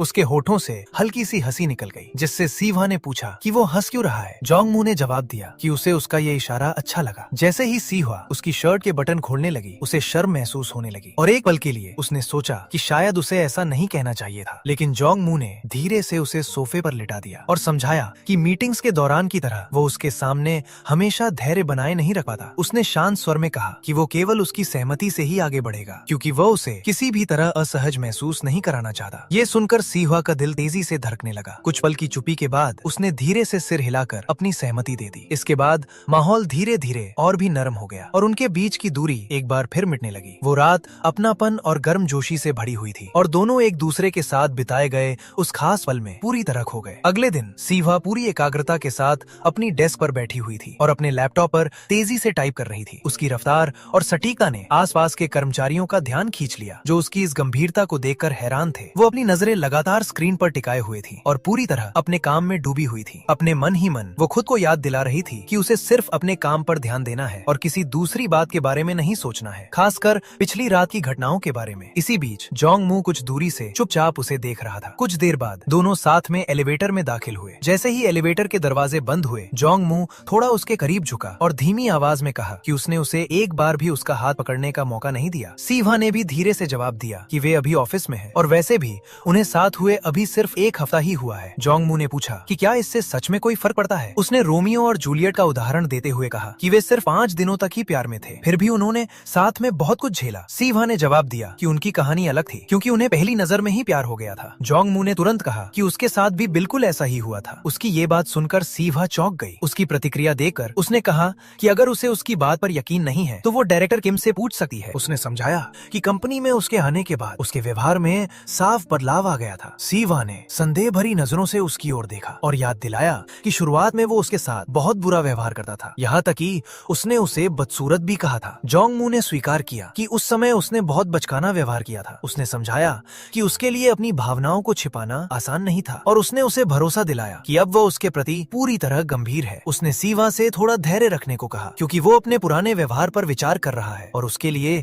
एक बेहतर इंसान बनने की कोशिश कर रहा है। फिर उसने उससे पूछा कि क्या उसे उसके लिए जरा भी सहानुभूति महसूस नहीं होती, जबकि उसने इतने लंबे समय तक अपनी भावनाओं को छिपा कर रखा था। ये कहते हुए उसने धीरे से उसका हाथ थाम लिया। उसने सीहुआ से वादा करने को कहा कि वो भविष्य में उसे छोड़कर नहीं जाएगी। साथ ही उसने भरोसा दिलाया कि ऑफिस में रहते हुए वो खुद पर काबू रखने की पूरी कोशिश करेगा। सीहुआ ने उसकी ओर देखा और धीरे से कहा कि वो उसे कभी जाने नहीं देगी। फिर उसने उससे भी कहा कि वो भी उसे छोड़ने के बारे में कभी न सोचे। जोंग-मू हल्के से मुस्कुराया और मजाक में बोला कि उसकी बातें सुनकर लग रहा है कि अगर उसने कभी उसे छोड़ने की कोशिश की तो वो सच में उसे मार ही देगी। सीहुआ ने पूरे आत्मविश्वास के साथ जवाब दिया कि हाँ, वो ऐसा ही करेगी। उसी समय एलिवेटर के दरवाजे खुल गए। इसके बाद सीहुआ ने बताया कि अगले दिन होने वाली मीटिंग इंचोन में आयोजित की जाएगी, लेकिन जैसे ही उसने सामने देखा, उसने नोटिस किया कि जोंग-मू अचानक रुक गया था। उसकी नजर का पीछा करते हुए सीहुआ ने देखा कि उनके सामने एक महिला खड़ी थी। जोंग-मू के चेहरे पर साफ झुंझलाहट दिखाई दे रही थी। उसने उस महिला से पूछा कि वो वहाँ क्या कर रही है और उसे माँ कहकर संबोधित किया। कमरे के अंदर मिसेस चा खुश दिखाई दे रही थी। उन्होंने धीरे से चाय का कप उठाया और कहा कि चाय की खुशबू बहुत अच्छी है। उन्होंने कहा कि ये बहुत अच्छा चुनाव है और सीहुआ की पसंद की तारीफ की। जोंग-मू ने उन्हें संयमित भाव से देखा और पूछा कि वो वहाँ क्या कर रही हैं। मिसेस चा ने हल्के अंदाज में जवाब दिया और पूछा कि क्या वो कम से कम मुस्कुरा भी नहीं सकता, जबकि उन्हें मिले पूरे 3 साल हो चुके हैं। जोंग-मू ने शांत स्वर में उन्हें सुधारते हुए कहा कि उन्हें मिले ठीक 2 साल हुए हैं। मिसेस चा ने समझाने की कोशिश की कि भले ही वो 3 साल पहले यूनाइटेड स्टेट्स चली गई थी, लेकिन जोंग-मू ने धीरे से आह भरते हुए उन्हें फिर से याद दिलाया कि उसके दोस्त की शादी 2 साल पहले हुई थी। मिसेस चा कुछ पल के लिए रुक गईं, फिर मान लिया कि वो सही कह रहा है। उन्होंने कहा कि उन्हें यकीन नहीं हो रहा कि वो ये बात भूल गईं। जोंग-मू ने जवाब दिया कि शायद ऐसा इसलिए है क्योंकि वो पल उनके लिए इतना महत्वपूर्ण नहीं था। मिसेस चा हल्के से कराह उठी और उससे इस तरह की बातें न करने के लिए कहा। उन्होंने समझाया कि अब उनकी उम्र बढ़ रही है और कभी-कभी उनसे बातें भूल जाती हैं। जोंग-मू ने बात बदलते हुए पूछा कि चेयरमैन कैसे हैं। मिसेस चा ने जवाब दिया कि वो ठीक है। हालांकि उन्हें याद आया कि हर सर्दियों में उन्हें बहुत बुरा जुकाम हो जाया करता था। जोंग-मू ने उन्हें आश्वस्त करते हुए कहा कि अभी भी सब कुछ पहले जैसा ही है, इसलिए उन्हें चिंता करने की जरूरत नहीं है। इसके बाद उसने पूछा कि वो अचानक कोरिया क्यों आई हैं। मिसेस चा ने जवाब दिया कि इसका कारण तो साफ है, क्योंकि वो तारीख जल्द ही आने वाली है। ये सुनते ही जोंग-मू के चेहरे के भाव गंभीर हो गए, क्योंकि वो तुरंत समझ गया कि उनकी बात का क्या मतलब था। जोंग-मू की नजरें हल्का सा नीचे झुक गईं और पूरे कमरे में खामोशी छा गई। मिसेस चा की आंखें नम हो गईं। उन्होंने उससे कहा कि वो पहले से ही जानता है कि वो क्यों आई हैं। जोंग-मू ने संयमित स्वर में जवाब दिया कि उन्होंने पहले कभी इस बात की परवाह नहीं की, इसलिए वो नहीं समझता कि अब ये उनके लिए इतना महत्वपूर्ण क्यों है। ये सुनकर मिसेस चा ने अपने हाथ कसकर भींच लिए और समझाया कि हाल ही में उन्होंने उसे अपने सपने में देखा था। उन्होंने बताया कि वो बहुत दर्द में रोती हुई दिखाई दे रही थी, जैसे उसके मन में अभी भी कुछ अनकही बातें बाकी हों। कुछ पल चुप रहने के बाद मिसेस चा ने उससे पूछा कि क्या वो अब भी उनसे नाराज है। उन्होंने स्वीकार किया कि वो जानती हैं कि उन दोनों के बीच कितना गहरा रिश्ता था, लेकिन वो खुद भी अपने तरीके से दर्द झेल रही थी। दूसरी तरफ दृश्य बदलकर सोला की ओर जाता है, जो अब भी अपनी डेस्क पर बैठी टाइप कर रही थी। उसके मन में अचानक ये ख्याल आता है कि उसने पहले कभी जोंग मू को इस तरह व्यवहार करते हुए नहीं देखा था। कुछ समय पहले जब उससे चाय की रिकमेंडेशन मांगी गई थी तो उसने कैमेलिया फ्लावर टी सुझाई थी। बाद में मिसेस चा ने उसकी तारीफ की और सोला ने विनम्रता से उनका धन्यवाद किया, लेकिन जोंग मू पूरे समय गंभीर चेहरा बनाए रहा और उसने सोला को वापस काम पर लौटने के लिए कहा। सोला ने बिना कोई सवाल किए उसकी बात मान ली। फिर भी उसे महसूस हो रहा था कि जोंग मू और उसकी माँ के बीच का रिश्ता कुछ अजीब और दूर दूर सा लग रहा था। तभी अचानक फोन की घंटी बज उठी। सोला ने तुरंत फोन उठाया और ध्यान से दूसरी तरफ की बात सुनने लगी। बात सुनते ही वो चिंतित हो गई, क्योंकि उसे लगा कि शायद जोंग मू को फिर से माइग्रेन का दौरा पड़ा है, जबकि उसने हाल ही में दवा भी ली थी। इसके बाद सोला ने एक कप वर्वेन टी तैयार की और उसे जोंग मू के पास ले गई। उसने बताया कि उसने ये चाय पहले से ही रख छोड़ी थी, क्योंकि उसने सुना था कि ये मददगार होती है। जोंग मू ने चाय स्वीकार की और उसका धन्यवाद किया। इसके बाद उसने दवा के बारे में पूछा। सोला ने बताया कि उसने वो दवा पहले ही खरीद ली थी और उनकी बातचीत के बीच आने के लिए माफी भी मांगी। मिसेस चा ने नरमी से उसकी चिंता को नजरअंदाज करते हुए कहा कि उसे इसकी चिंता करने की जरूरत नहीं है। सोला ने दवा उसे दे दी, लेकिन साथ ही सलाह दी कि वो अभी दवा न ले, क्योंकि पिछली खुराक लिए अभी ज्यादा समय नहीं हुआ था। इसके बाद सोला ने विनम्रता से मिसेस चा को झुककर अभिवादन किया और कहा कि अब वो चलती है। फिर वो कमरे से बाहर निकल गई। बाहर आते ही सोला ने राहत की एक लंबी सांस ली। उसने सोचा था कि इस बार शायद वो थोड़ा सहज महसूस करेगी, लेकिन उसकी घबराहट अब भी बनी हुई थी। वो सोचने लगी कि जोंग मू की माँ से मिलना उसके लिए इतना अजीब क्यों लगता है, खासकर इसलिए क्योंकि जोंग मू शायद ही कभी उनके बारे में बात करता था। कमरे के अंदर का माहौल अब भी भारी लग रहा था और इस बात ने उसे थोड़ा बेचैन कर दिया। उसे ये चिंता भी होने लगी कि जोंग मू माइग्रेन की दवाओं पर कुछ ज्यादा ही निर्भर करता जा रहा है। उधर कमरे के अंदर जोंग मू चुपचाप दवा को घूर रहा था। मिसेस चा उसे ध्यान से देख रही थी और उन्होंने कहा कि ऐसा लग रहा है कि उसे अक्सर माइग्रेन की समस्या होती है। जोंग मू ने जवाब दिया कि काम का बोझ उसे हमेशा व्यस्त रखता है। मिसेस चा ने कहा कि जब सोला कमरे में आई थी तब जोंग मू पहले से कहीं ज्यादा शांत और सहज दिखाई दे रहा था। उन्होंने ये भी कहा कि उन्हें उम्मीद नहीं थी कि कोई उसके इतने सतर्क और बंद स्वभाव को बदल पाएगा। उन्होंने स्वीकार किया कि उन्हें सोला पसंद है और उनका मानना है कि वो एक बहुत अच्छी इंसान है। जोंग मू ने शांत स्वर में जवाब दिया कि सोला सच में एक अच्छी इंसान है, शायद उसके लिए कुछ ज्यादा ही अच्छी। ये कहते हुए उसने नजरें दूसरी ओर फेर ली और उसकी आवाज में हल्का सा द्वंद साफ महसूस हो रहा था। उस रात बाद में सोला अपने अपार्टमेंट में बैठी हुई थी और उसने एक तकिए को अपने सीने से लगा रखा था। वो जोंग मू के बारे में सोच रही थी और मन ही मन सोच रही थी कि क्या अब वो बेहतर महसूस कर रहा होगा। उसे लगता था कि जोंग मू बहुत कम अपनी भावनाएं जाहिर करता है, तब भी जब कोई बात उसे परेशान कर रही हो। वो अभी इन्हीं विचारों में खोई हुई थी कि तभी यून शिम ने अचानक उससे पूछा कि वो उसके साथ समय बिताते हुए आखिर किसके बारे में सोच रही है। मजाक करते हुए उसने कहा कि कम से कम किसी अकेले इंसान को जलन तो महसूस मत करवाओ। सोला हल्का सा मुस्कुराई और उसने पूछा कि क्या अब यून शिम की जिंदगी में ऐसा कोई नहीं है जो उसके दिल की धड़कनें तेज कर दे।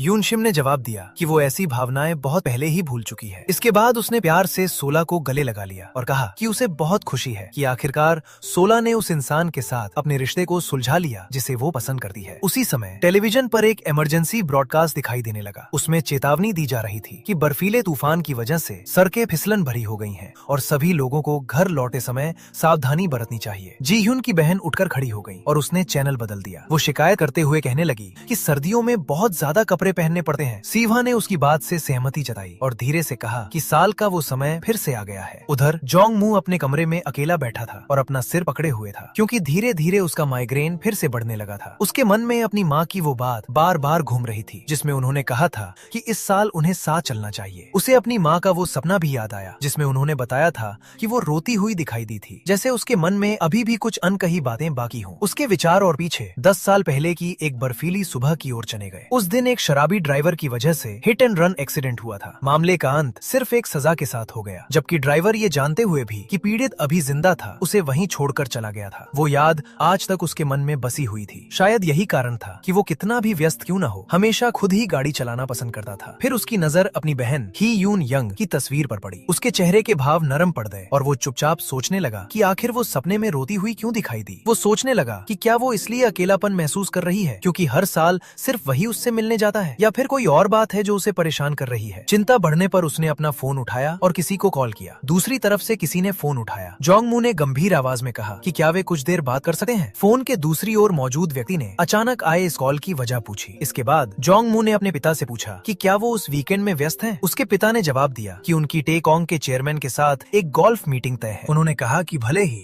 उसे गोल्फ मीटिंग कहा जा रहा हो, लेकिन असल में वो ज्यादातर बिजनेस मीटिंग ही होती है। फिर उन्होंने सुझाव दिया कि जोंगमू भी उनके साथ चले और उनकी मदद करे। जोंगमू ने शांत स्वर में जवाब दिया कि उन्हें देखकर तो लगता है कि वो खुद ही सब कुछ अच्छी तरह संभाल रहे हैं। उसके पिता ने जोर देकर कहा कि नए कनेक्शंस बनाना कभी नुकसान नहीं करता और उससे साथ चलने के लिए कहा। लेकिन जोंगमू ने मना करते हुए कहा कि उस वीकेंड के लिए उसके पहले से कुछ प्लान्स हैं। उसके पिता ने कहा कि वो अपने प्लान्स बदल दे क्योंकि ये मामला महत्वपूर्ण है। जोंगमू ने दोबारा कहा कि उसके अपने प्लान्स भी उतने ही महत्वपूर्ण हैं। कुछ देर की चुप्पी के बाद उसके पिता ने आह भरी और कहा कि अगर ऐसा है तो कुछ नहीं किया जा सका। फिर उन्होंने पूछा कि आखिर जोंगमू ने फोन किस वजह से किया था। जोंगमू ने जवाब दिया कि उसने बस सोचा कि अब उसे उनसे थोड़ा ज्यादा संपर्क करना चाहिए। उसके पिता ने उसकी बात को टालते हुए कहा कि इसकी कोई जरूरत नहीं है और बेहतर होगा कि वो अपना समय किसी दूसरे डॉक्यूमेंट की समीक्षा करने में लगाए। कॉल खत्म करने के बाद जोंगमू ने धीरे से एक लंबी सांस छोड़ी। उसे लगा कि उसके पिता उसे लेकर सब कुछ पूरी तरह भूल चुके हैं। अगले दिन ऑफिस में कर्मचारी कंपनी की एनिवर्सरी को लेकर उत्साह से बातें कर रहे थे। कुछ लोग छुट्टी मिलने की बात से बहुत खुश थे। फिर उन्होंने सुआ की ओर मुड़कर पूछा कि वो छुट्टी के दिन क्या करने वाली है। सुआ ने जवाब दिया कि वो बस आराम करेगी और देर तक सोएगी। उसके थके हुए चेहरे को देखकर उसके सहकर्मी चिंतित हो गए और उसे ठीक से आराम करने की सलाह देने लीड से। उनमें से एक ने उसे एक एनर्जी ड्रिंक दिया जिसे उसने स्वीकार कर लिया, लेकिन थकावट की वजह से उसका शरीर हल्का सा कांप रहा था। कैबिन के अंदर जोंगमू अपने डॉक्यूमेंट्स पर ध्यान लगाए हुए था, जबकि एनर्जी ड्रिंक पीने के बाद सुआ पहले से थोड़ी ज्यादा एनर्जेटिक दिखाई दे रही थी। जब वो उसे ध्यान से देख रही थी तो उसने उसके चेहरे पर हल्की सी उदासी महसूस की। उसने सोचा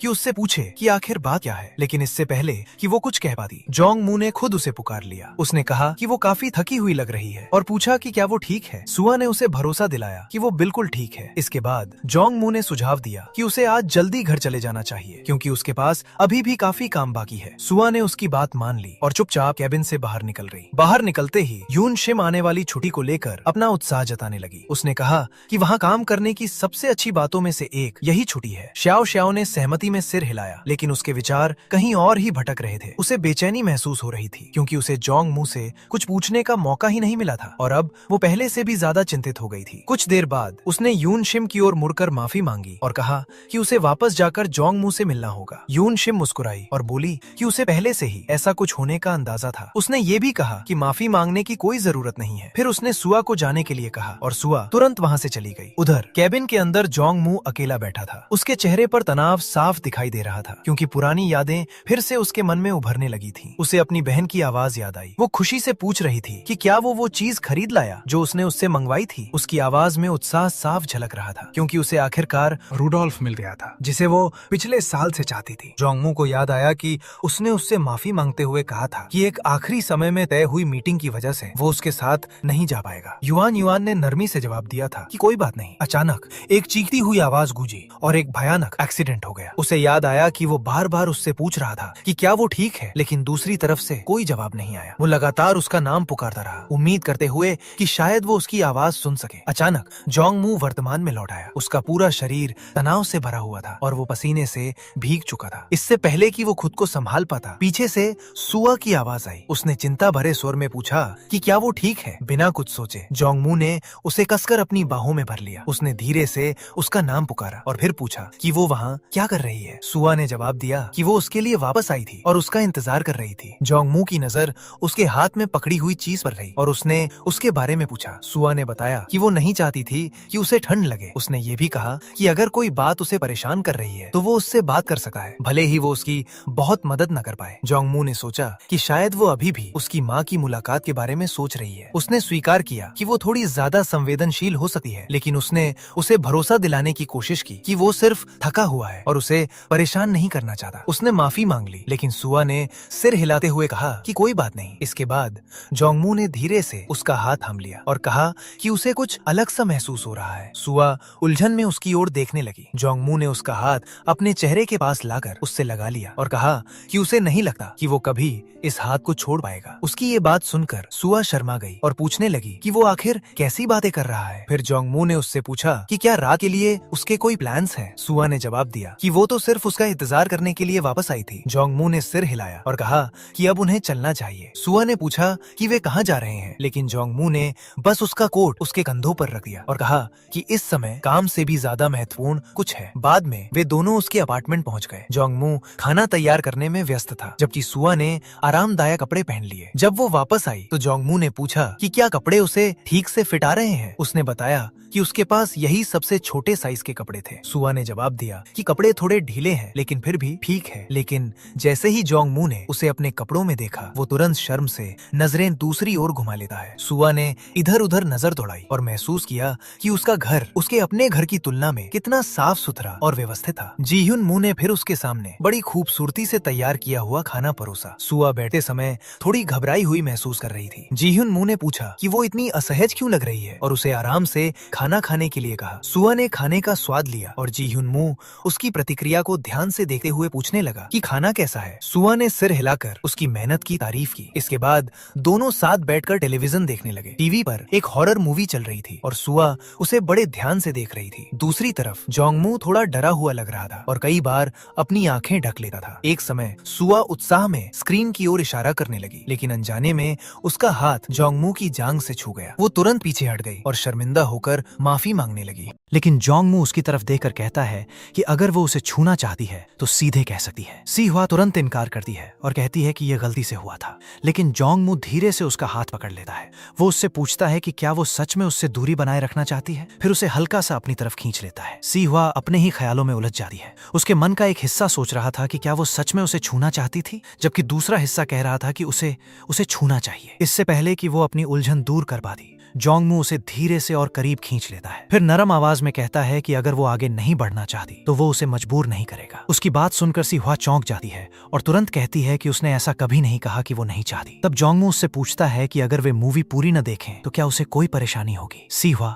चुपचाप सहमति में सिर हिला देती है। कुछ ही पल बाद वो थोड़ा आगे झुकती है और उसके गाल पर हल्का सा किस कर देती है। इसके जवाब में जोंगमू प्यार से उसकी ठुड्डी को छूता है, उसके करीब आता है और दोनों के बीच की दूरी मिटाते हुए उसे किस करता है। वो उसे धीरे से अपनी बाहों में खींच लेता है। उनके बीच की खामोश झिझक धीरे धीरे अपनापन बन जाती है। पूरी रात दोनों एक दूसरे के साथ बिताते हैं और उनके बीच बिना कुछ कहे एक गहरा भरोसा और सुकून पैदा हो जाता है। अगली सुबह का माहौल इसके मुकाबले काफी शांत महसूस होता है। सी हुआ रसोई के पास खड़ी होकर धीरे धीरे पानी पी रही थी। तभी जोंगमू पीछे से आकर उसे अपनी बाहों में भर लेता है। वो उससे पूछती है कि आखिर वो कब तक ऐसे ही रहेगा। जोंगमू हल्के अंदाज में जवाब देता है कि पिछली रात उसने खुद को काफी थका लिया था, इसलिए अब वो बस उससे थोड़ा सहारा ले रहा है। वो आगे कहता है कि उसे ये नहीं भूलना चाहिए कि पिछली रात पहल उसी ने की थी। ये सुनते ही सी हुआ तुरंत उसका मुंह बंद करने की कोशिश करती है और कहती है कि ऐसा बिल्कुल नहीं हुआ था जैसा वो बता रहा है। जोंगमू उसे छेड़ते हुए पूछता है कि क्या उसे इतनी बेझिझक छूना अच्छा लगा था। वो नजरें झुका लेती हैं, अपनी शर्म छिपा नहीं पाती और कहती है कि वो फिर से उसे चिढ़ा रहा है। थोड़ी देर बाद जोंगमू उससे पूछता है कि क्या वो नहाना चाहेगी। सी हुआ थोड़ी झिझकते हुए पूछती है कि क्या उसे अकेले जाना होगा। वो हल्की मुस्कान के साथ कहता है कि वो खुशी खुशी उसके साथ चलेगा, लेकिन उसे भरोसा नहीं है कि अगर वे साथ में नहाएं तो वो खुद पर पूरा काबू रख पाएगा। उसकी ये बात सुनकर सी हुआ और भी झिझक जाती है और जल्दी से कहती है कि अब उससे और कुछ नहीं होगा। जोंगमू शांत स्वर में उसे भरोसा दिलाता है कि वह बस उसे अपनी बाहों में थामे रहेगा और कुछ नहीं करेगा। वो उससे पूछती है कि क्या वो सच में इसका वादा कर सकता है। जोंगमू बिना किसी झिझक के वादा कर देता है। फिर वो थोड़ा पीछे हटते हुए कहता है कि वो खुद जाकर बाथटब तैयार कर देता है। सी हुआ हैरानी से पूछती है कि क्या वो सच में ये सब अकेले करेगा। वो सिर हिलाकर कहता है कि उसे कुछ भी करने की जरूरत नहीं है, क्योंकि वो पहले ही अपने काम में बहुत मेहनत करती है। उसकी ये बात सुनकर सी हुआ हल्के से मुस्कुरा देती है। कुछ ही देर बाद दोनों गर्म पानी से भरे बाथटब में साथ बैठे होते हैं। सी हुआ को महसूस होता है कि गर्म पानी उसकी सारी थकान दूर कर रहा है और वहाँ का शांत माहौल उसे सुकून देता है। जोंगमू उसके थोड़ा करीब आता है और धीमी आवाज में उसका दिल से शुक्रिया अदा करता है। वह मानता है कि काफी समय से वह परेशानियों और जिम्मेदारियों के बोझ में फंसा हुआ था और उसकी जिंदगी में सी हुआ का आना किसी अनमोल तोहफे जैसा है। सी हुआ उसकी बात ध्यान से सुनती है, फिर नरम आवाज में जवाब देती है कि वो भी उसकी आभारी है, क्योंकि वो भी बिल्कुल ऐसा ही महसूस करती है। ये सुनकर जोंगमू राहत भरी मुस्कान के साथ उसे अपने करीब खींच लेता है और कहता है कि ये सुनकर उसे बहुत खुशी हुई। कुछ पल की खामोशी के बाद वो प्यार से उसके चेहरे को छूता है और थोड़ा झुककर उसके होठों पर हल्का सा किस कर देता है। तभी अचानक सी हुआ के पेट से हल्की सी आवाज आती है। दोनों एक पल के लिए रुक जाते हैं और जोंगमू अपनी हंसी नहीं रोक पाता। शर्म से सी हुआ अपना सिर झुका लेती है और उससे कहती है कि वो हंसे नहीं, क्योंकि उसे बहुत शर्मिंदगी महसूस हो रही है। वह उसी को दोष देते हुए कहती है कि उसने उसकी सारी ताकत ही खत्म कर दी है। उसकी बात सुनकर जोंगमू मुस्कुरा देता है और कहता है कि वह उसे ऐसे चेहरे से मत देखा करे, क्योंकि इससे उसका फिर से उसे किस करने का मन करता है। सी हुआ हल्की नाराजगी में पूछती है कि क्या उसे हर बार ऐसे ही मजाक करना जरूरी लगता है। जोंगमू ईमानदारी से जवाब देता है कि उसने जो भी कहा वह सच कहा। नहाने के बाद सी हुआ बाहर निकलती है और खुद को सुखाने लगती है। तभी अचानक उसका फोन बज उठता है। स्क्रीन पर नजर डालते ही उसे पता चलता है कि डायरेक्टर पार का कॉल है। वो तुरंत फोन उठाती है और शांत स्वर में उनसे बात करने लगती है। इसी दौरान चलते चलते उसका पैर पास में रखे हुए एक डिब्बे से टकरा जाता है। जैसे ही जोंगमू ने डिब्बे को थोड़ा सा खोला, उसके अंदर रखा एक फिगरीन दिखाई देने लगा। उसी समय सी हुआ डायरेक्टर पार्क से कहती है कि वो इस मामले को एक बार फिर से चेक करेगी और अगले दिन उन्हें अपडेट दे देगी। इतना कहकर वो कॉल खत्म कर देती है। इस बीच जोंगमू की नजर अंदर रखे रूडोल्फ फिगरीन पर पड़ती है। उसे देखते ही उसके चेहरे के भाव हल्के से बदल जाते हैं और वो कुछ देर तक उसे चुपचाप देखता रहता है। सी हुआ उसकी खामोशी नोटिस करती है और उससे पूछती है कि क्या सब ठीक है। जोंगमू धीरे धीरे उठता है, खुद को संभालते हुए कहता है कि उसे नहीं पता था कि उसे उस कंपनी के फिगरीन्स पसंद हैं। सी हुआ थोड़ा हैरान होकर पूछती है कि क्या वो उनके बारे में जानता है। फिर वो कहती है कि वैसे भी वे इतने ज्यादा पॉपुलर नहीं हैं। जोंगमू शांत स्वर में जवाब देता है कि उसने उन्हें पहले भी कई बार देखा है। फिर वो पूछता है कि क्या वो हर सीजन के फिगरीन्स कलेक्ट करती है। सी हुआ सिर हिलाकर कहती है कि नहीं, वो हर सीजन के नहीं, सिर्फ विंटर एडिशन वाले फिगरीन्स कलेक्ट करती है। इसके बाद जोंगमू उससे पूछता है कि क्या कोई खास फिगरीन है जिसे वो चाहती है। सी हुआ बिना झिझक सिर हिलाकर कहती है कि उसे रूडोल्फ चाहिए। उसका जवाब सुनकर जोंगमू एक पल के लिए चौंक जाता है। वो धीरे से जोड़ती है कि उसे सभी डिजाइन्स में रूडोल्फ सबसे ज्यादा क्यूट लगता है। माहौल बदलता देखकर जोंगमू बात बदलने की कोशिश करता है और उससे पूछता है कि क्या उसे भूख लगी है। वो कहता है कि अगर उसे कुछ खाना हो तो उसे बता दे। सी हुआ तुरंत मना कर देती है और कहती है कि वो उसके लिए कुछ बना सकती है, लेकिन जोंगमू विनम्रता से मना कर देता है और कहता है कि इसकी जरूरत नहीं है। अगले दिन जोंगमू अपनी डेस्क पर बैठा कुर्सी पर अपनी उंगलियां बेचैनी से थपथपा रहा होता है। उसके दिमाग में वही फिगरीन बार बार घूम रहा था जिसे उसने पिछली रात देखा था। उसे यकीन ही नहीं हो रहा था कि सी हुआ के पास वो फिगरीन हो सकता है और यही बात उसके मन को लगातार बेचैन किए जा रही थी। वो धीरे से एक लंबी सांस लेता है और फिर अपना ध्यान दोबारा काम पर लगाने की कोशिश करता है। तभी मिसेस चा उसे आवाज देती हैं। वो कहती हैं कि वो उसके लिए कुछ बनाने का सोच रही थी और पूछती हैं कि उसे क्या खाना है। जोंगमू शांति से मना कर देता है और कहता है कि वो ठीक है, अपने खाने का इंतजाम खुद कर सकता है। फिर वो हल्के अंदाज में कहता है कि उसने उन्हें अपना क्रेडिट कार्ड दे रखा है, लेकिन फिर भी वो सेल लगने पर ग्रोसरी शॉपिंग करने चली जाती हैं। मिसेस चा हल्की मुस्कान के साथ जवाब देती हैं कि खाने पर बहुत ज्यादा पैसे खर्च करना उन्हें फिजूल लगता है, क्योंकि वो अपनी पुरानी आदतें इतनी आसानी से नहीं छोड़ सकती। वो आगे बताती हैं कि इस वीकेंड वो अपने होटल में ही रुकने वाली हैं। फिर मुस्कुराते हुए कहती हैं कि जब वो उनसे मिलने आएगा तो वो उसके लिए स्टर फ्राइड एंचोवीज बनाएंगी, क्योंकि उन्हें पता है कि ये उसकी पसंदीदा डिश है। ये सुनते ही जोंगमू अपनी आंखों पर हाथ रख लेता है और उसके चेहरे का भाव एक पल के लिए बदल जाता है। वो धीमी आवाज में कहता है कि ये तो पहले ह्यून योंग की पसंदीदा डिश हुआ करती थी। फिर वो तुरंत बात बदल देता है और मिसेस चा से कहता है कि वह उसके लिए खाना बनाने की तकलीफ न करें और बस कोरिया में अपना समय अच्छे से बिताएं। कुछ देर बाद ताएगून शॉपिंग करने के लिए बाहर निकलता है और पूरे आत्मविश्वास के साथ अंदर जाता है। उसके आते ही कई कर्मचारियों का ध्यान उसकी तरफ चला जाता है और वे उसकी तरफ प्रशंसा भरी नजरों से देखने लगते हैं। वो केल्बेमास सेक्शन की तरफ बढ़ता है। तभी उसकी नजर कुछ देर के लिए सोल्हा पर पड़ती है, जो पूरी तन्मयता से एक गिफ्ट चुनने में लगी हुई थी। वो अपने ही ख्यालों में खोई हुई थी और सोच रही थी कि हर आउटफिट जोंगमू पर कैसा लगेगा। ये सोचकर वो हल्की शर्मिंदगी में अपना सिर हिला देती है। वो खुद को समझाती है कि उसे इस तरह नहीं सोचना चाहिए, लेकिन उसके मन में वही ख्याल बार बार लौट आते हैं। फिर वो सोचने लगती है कि उसके लिए कौन सा गिफ्ट सबसे सही रहेगा। उसी समय उसे याद आता है कि पिछले साल जोंगमू ने उसे अपने सारे बर्थडे गिफ्ट्स वापस कर देने के लिए कहा था। उसने समझाया था कि अगर उसने एक बार गिफ्ट्स लेना शुरू कर दिया तो ये कभी खत्म नहीं होगा, इसलिए उसने उससे इस बारे में एक नोटिस जारी करने के लिए कहा था। उस समय उसने उसकी बात मान ली थी, जबकि उसने खुद भी उसके लिए एक गिफ्ट खरीदा था। अब उसे याद आया कि उसी पॉलिसी की वजह से वो उसे अपना गिफ्ट कभी दे ही नहीं पाई। लेकिन अब सब कुछ अलग था। अब वो सिर्फ उसकी एम्प्लॉय नहीं रही थी, अब वो उसकी गर्लफ्रेंड थी और ये सोचकर वो एक साथ घबराहट और खुशी दोनों महसूस करने लगी। तभी उसकी सोच टूट जाती है जब ताएगून उसके चेहरे के भाव देकर हल्का सा हंस पड़ता है।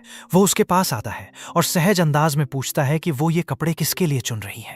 फिर मजाक में पूछता है कि क्या ये उसके बॉयफ्रेंड के लिए है, लेकिन उसकी बात सी हुआ के कानों तक भी नहीं पहुंचती, क्योंकि तभी उसका फोन बज उठता है। वो जल्दी से उससे माफी मांगते हुए कहती है कि वो अभी वापस आती है और वहां से चली जाती है। ताएगून उसे पूरी तरह नजरअंदाज करके जाते हुए देखकर थोड़ा हैरान रह जाता है। बाहर बाहर सी हुआ की मुलाकात यून शिम से होती है। यून शिम हल्का सा अंगड़ाई लेते हुए कहती है कि बाहर की ताजी हवा में आकर कितना अच्छा लग रहा है। इस पर सी हुआ उससे पूछती है कि क्या आज बहुत सारे कस्टमर्स आ गए थे। यून शिम तुरंत अपनी नाराजगी जाहिर करते हुए बताती है कि ये कस्टमर बार बार ये जिद कर रहा था कि प्रोडक्ट बिल्कुल नया है, जबकि साफ दिखाई दे रहा था कि उसका इस्तेमाल हो चुका था। वो आगे कहती है कि उस कस्टमर ने यह भी दावा किया कि प्रोडक्ट में फॉल्ट है, जिससे पूरी सिचुएशन और भी परेशान करने वाली हो गई। फिर यून शिम बताती है कि वो कस्टमर कोई और नहीं बल्कि टेकैंग ग्रुप का सबसे बड़ा बेटा ताएगून था। ये सुनते ही सी हुआ को जोंगमू की एंगेजमेंट से जुड़ी अफवाहें याद आ जाती हैं। ये ख्याल आते ही वो कुछ पल के लिए उदास हो जाती है। यून शिम तुरंत कहती है कि असली बात वो नहीं थी। फिर वो बताती है कि एक नई लिमिटेड एडिशन वॉच आई थी और ताएगून उसे खरीदने आया था। सी हुआ पूछती है कि क्या वो वॉच उस पर अच्छी लगती है। यून शिम सिर हिलाकर कहती है कि हाँ, वो उस पर काफी अच्छी लगती है। यून शिम मजाक में ये भी कहती है कि वो बिल्कुल किसी प्रिंस की तरह चलता है और जोंगमू जितना ही हैंडसम है। ये सुनते ही सी हुआ तुरंत उसकी बात से इनकार कर देती है और पूरे यकीन के साथ कहती है कि किसी की भी जोंगमू से तुलना नहीं हो सकती, क्योंकि उसके लिए जोंगमू दुनिया का सबसे हैंडसम आदमी है। तभी पीछे से एक आवाज आती है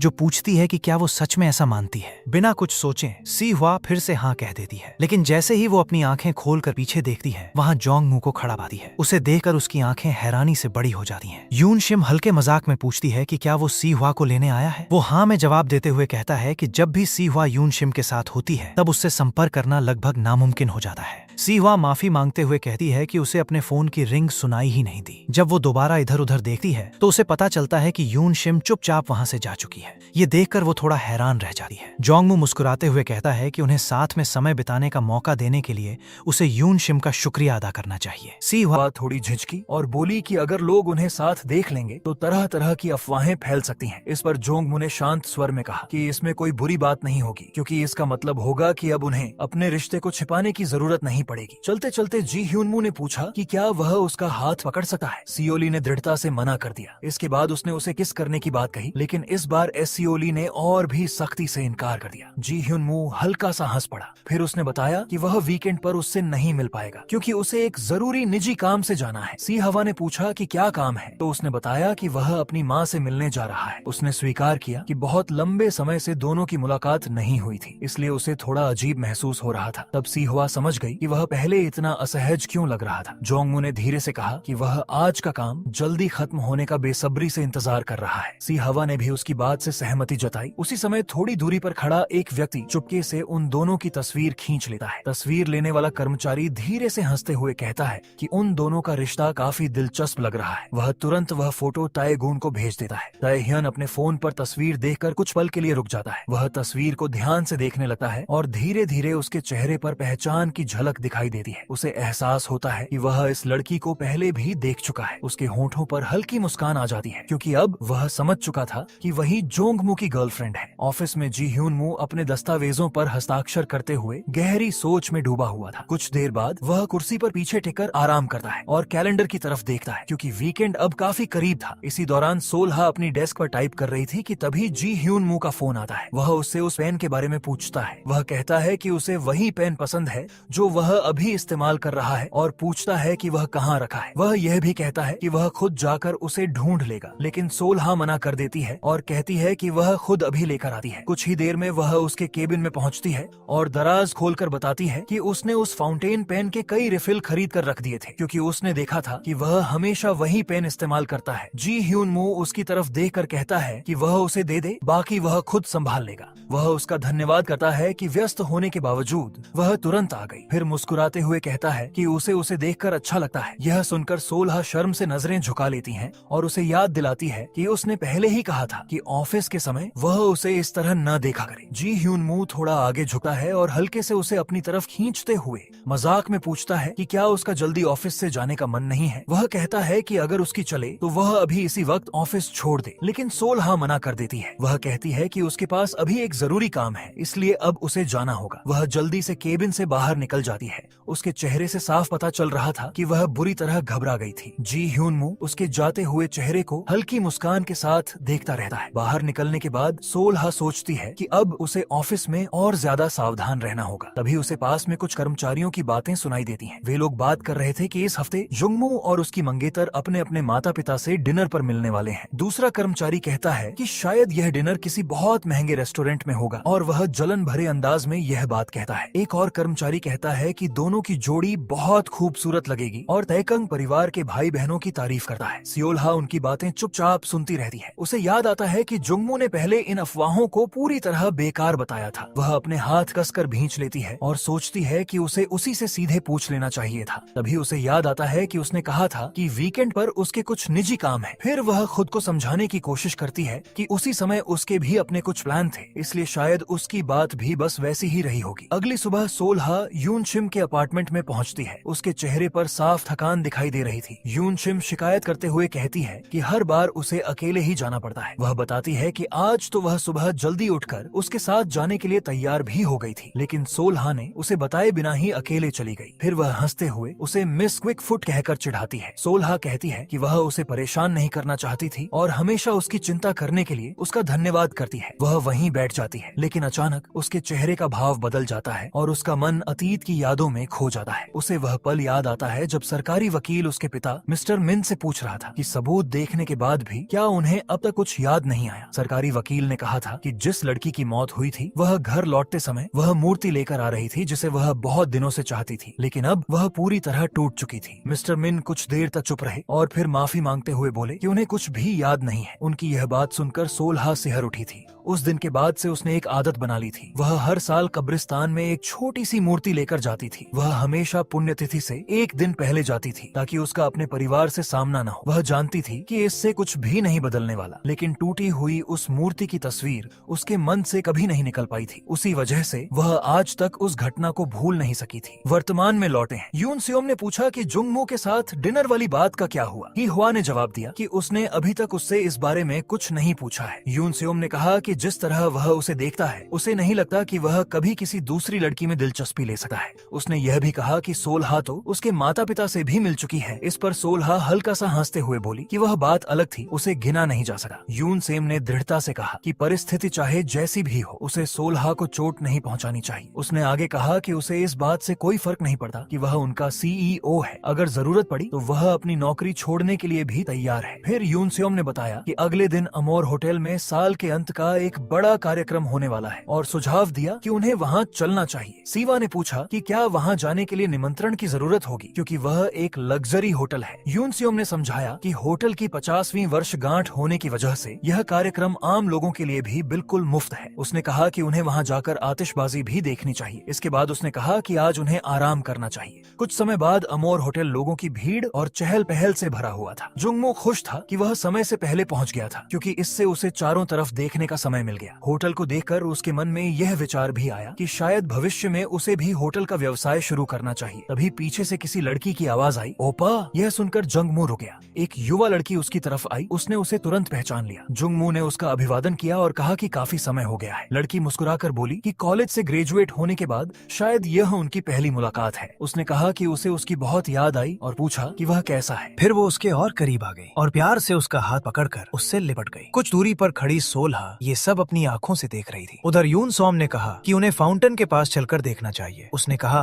कि वो बहुत सुंदर लग रहा है, लेकिन सोलहा की नजर उस लड़की पर ही टिकी हुई थी। वो बोली कि वही लड़की है जिसे उसने एक समाचार लेख में देखा था, जो कंग ही, तेकांग ग्रुप की सबसे छोटी बेटी। तभी उसे जुंगमू की वो बात याद आई कि वो अपनी माँ से मिलने जा रहा है। उसने मन ही मन सोचा कि शायद वो अभी तक उसे अपनी मंगेतर से मिलवाने के लिए तैयार नहीं था। तभी सोलहा ने यून सॉम से कहा कि उसे जल्दी से वॉशरूम जाना है। यून सॉम ने उसके चेहरे की तरफ देखा और कहा कि वो बहुत पीली लग रही है, लेकिन सोलहा मुस्कुराने की कोशिश करते हुए बोली कि वो आज उसके साथ अच्छा समय बिताने आई है, इसलिए बाकी सारी बातें वे किसी और दिन करेंगे। उसने कहा कि वो अगले दिन जुंगमू से सब कुछ पूछ लेगी। इतना कहकर वो वॉशरूम की तरफ चल पड़ी। उसी समय टेगुन भी वॉशरूम की ओर जा रहा था। वो चिड़चिड़ा दिखाई दे रहा था और सोच रहा था कि आखिर कंग ही कहाँ चली गई, क्योंकि उसी ने जिद करके उसे इस कार्यक्रम में बुलाया था। तभी उसके पैर के पास एक लिपस्टिक लुढ़कती हुई आकर रुक गई। झुंझलाकर उसने उस पर पैर रख दिया और आगे बढ़ने लगा। उसी समय जी यून शिम जोर से चिल्लाई। उसने पूछा कि वो किसी और की चीज को लात क्यों मार रहा है और उसे वहीं रोक लिया। उसने कहा कि कम से कम उसे उठाकर तो देना चाहिए। तेगुन ने तिरस्कार भरी हंसी के साथ जवाब दिया कि अगर वो चीज नीचे गिरी ही ना होती तो उसे उठाने की नौबत ही नहीं आती। उसकी बात सुनकर यून शिम हैरान रह गई, लेकिन अगले ही पल तेगुन ने उसके सुंदर चेहरे की तरफ देखा और हल्की मुस्कान के साथ कहा कि अगर वो सच में नाराज है तो वो उससे माफी मांग लेगा। उसने अपना विजिटिंग कार्ड उसकी तरफ बढ़ाया और कहा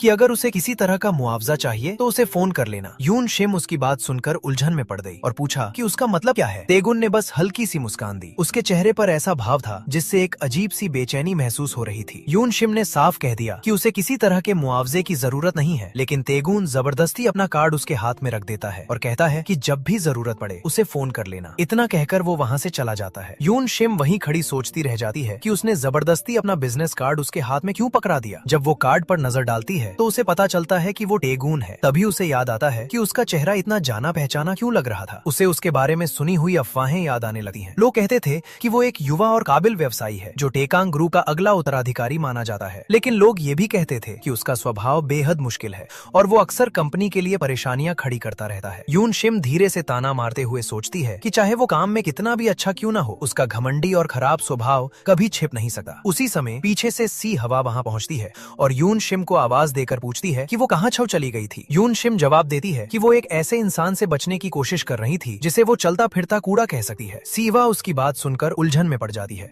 यून शिम फिर गला साफ करती है और कहती है कि चलो अब पूरे कार्यक्रम में घूमते हैं। सीवा भी उसकी बात मान जाती है, लेकिन उसके दिल में अब भी एक भारीपन बना हुआ था। वो सोचती है कि जो कुछ उसने पहले देखा उसे अभी के लिए भुला देना ही बेहतर होगा। वो तय करती है कि इस बारे में किसी और समय बात करेगी ताकि आज का माहौल खराब न हो। दृश्य बदलता है। कंघी जंगमू के कोट पर हाथ फेरते हुए कहती है कि शायद उस पर कुछ लगा हुआ है। वो पूछती है कि क्या ये रुई का रेशा है। जोंगमू ने उससे उसे छोड़ देने के लिए कहा। उसने कहा कि लोग इस स्थिति को गलत समझ सकते हैं। उसने बताया कि लोग पहले से ही टेकांग ग्रुप की बेटी और वीनस के सीईओ के बारे में बातें कर रहे हैं और ऐसा लग रहा है कि उनकी सगाई की अफवाहें सच हो सकती हैं। कैंग ही ने कहा कि वह अब भी पहले की तरह ही लोकप्रिय दिखाई देता है। उसने आगे कहा कि इतनी सी गलतफहमी से उसे कोई फर्क नहीं पड़ता। जोंगमू ने गला साफ किया और उसकी ओर देखने से बचते हुए कहा कि लेकिन उसे फर्क पड़ता है। तब कैंग ही ने उससे पूछा कि क्या उसकी कोई गर्लफ्रेंड है। उसने उदास चेहरा बनाते हुए कहा कि स्कूल के दिनों में भी उसने कभी किसी को डेट नहीं किया था। कैंग ही के उस चेहरे को देखकर जोंगमू को अपनी बहन का चेहरा याद आ गया, जिससे उसने एक गहरी सांस ली। उसने कहा कि वह जल्द ही किसी से मिलने वाला है और अब उसे निकलना चाहिए। कैंग ही ने सुझाव दिया कि उन्हें कभी साथ में डिनर करना चाहिए। इस पर जोंगमू ने जवाब दिया कि वो इस समय किसी के साथ रिश्ते में है और कहा कि अगर भविष्य में किसी कार्यक्रम में फिर मुलाकात हुई तो वे तब आराम से बातें करेंगे। इसके बाद उसने उनसे विदा ली और वहां से चला गया, जबकि कैंग ही का दिल टूट गया। उसने उसकी बातों के बारे में सोचा और खुद से कहा कि वो किसी के साथ रिश्ते में है। दूसरी ओर जोंगमू ये सोचने लगा कि अगर 10 साल बीत गए होते तो क्या ह्यून यंग भी ऐसी ही बन गई होती। ये सोचकर उसने धीरे से एक लंबी सांस छोड़ी। इसके बाद दृश्य बदल गया। मिसेस चा ने कहा कि लोग कहते हैं मेवे माइग्रेन में मदद करते हैं और उन्होंने उसे कुछ सप्लीमेंट्स भी दिए। उन्होंने ठंड के दिनों में काम पर पहनने के लिए एक कोट भी दिया और बताया कि एक और सामान सोंगचियोल के लिए है। ये देखकर जोंगमू थोड़ा हैरान दिखाई दिया। उसकी प्रतिक्रिया देखकर मिसेस चा ने पूछा कि क्या वे दोनों एक दूसरे को डेट कर रहे हैं। उन्होंने कहा कि ऑफिस में परोसी गई चाय उन्हें बहुत पसंद आई थी और मौका मिलने पर वो फिर से वहां आएंगी। जोंगमू ने जवाब दिया कि अगली बार मौका मिलने पर वे भी उनसे मिलने आएंगे। ये सुनकर मिसेस चा भावुक हो गईं और उन्होंने अपनी खुशी जाहिर की। जोंगमू ने गला साफ किया और कहा कि अब उन्हें चलना चाहिए। कब्रिस्तान पहुंचने पर मिसेस चा कब्र के सामने बैठ गईं। उन्होंने कहा कि वो पहली बार यहाँ आई हैं और अपने साथ कई चीजें लेकर आई हैं। उनकी आंखों में आंसू भर आए। उन्होंने कहा कि ये चीजें इतनी महंगी भी नहीं थीं और उन्हें ये सब बहुत पहले ही खरीद लेना चाहिए था। जोंगमू ने अपनी भावनाओं को संभाल न पाने की वजह से दूसरी ओर देखना शुरू कर दिया। तभी मिसेस चा ने उसे पुकारा और माफी मांगते हुए कहा कि उन्होंने उसे सब कुछ अकेले ही उठाने के लिए छोड़ दिया था। उन्होंने स्वीकार किया कि उन्हें उसे इस तरह अकेला नहीं छोड़ना चाहिए था, लेकिन वह ह्यून यंग की मौत को स्वीकार नहीं कर पा रही थी। वह लगातार माफी मांगती रही और उनकी आवाज भर्रा गई। जोंगमू ने जवाब दिया कि उसे हर दिन इसका पछतावा होता है। उसने कहा कि उसे ह्यून यंग को अकेले नहीं जाने देना चाहिए था और अगर वह उसके साथ गया होता तो शायद सब कुछ अलग होता। मिसेस चा ने सिर हिलाया और उससे कहा कि ये उसकी गलती नहीं थी। उन्होंने उससे खुद को दोष देना बंद करने के लिए कहा। कुछ देर बाद दृश्य बदलकर जोंगमू के अपार्टमेंट में पहुंच गया। जोंगमू ने दरवाजा खोला और बैग को देखते ही उसे मिसेस चा की बात याद आती है उन्होंने पूछा था कि क्या उसने वो खास सामान भी बैग में रख दिया है। उन्होंने कहा था कि जोंगमू को वो छोटी सी मूर्ति बहुत पसंद थी। उन्होंने ये भी कहा था कि शायद जोंगमू के किसी दोस्त ने उसे वहाँ छोड़ दिया होगा। जोंगमू सोचने लगा है कि हर साल जोंगमू की पुण्यतिथि पर कोई न कोई उसकी कब्र पर एक छोटी मूर्ति छोड़ जाता है। अब तक वो यही समझता रहा था कि वो किसी दोस्त या परिचित की तरफ से होगी। इस साल वहाँ एक स्नोमैन की मूर्ति रखी गई थी। उसे अचानक याद आता है कि सिवा के पास भी बिल्कुल ऐसी ही एक मूर्ति है। वो मन ही मन सोचता है कि ये संयोग कितना अजीब है। तभी उसके फोन पर उसकी माँ का संदेश आता है। वो उसे गाड़ी से छोड़ने के लिए धन्यवाद देती हैं और अपना आभार व्यक्त करती हैं। जोंगमू जवाब में लिखता है कि अगली बार उन्हें थोड़ा पहले मिलना चाहिए और साथ बैठकर चाय भी पीनी चाहिए। संदेश पढ़कर मिसेस चा मुस्कुरा देती हैं। वो सोचती हैं कि भले ही वो थोड़ा संकोची लगता हो, लेकिन दिल से आज भी बिल्कुल वैसा ही है। अगले दिन ऑफिस में जोंगमू सोलहा के साथ फील्ड निरीक्षण पर गया हुआ था। जोंगमू कर्मचारियों की स्थिति के बारे में पूछता है और कहता है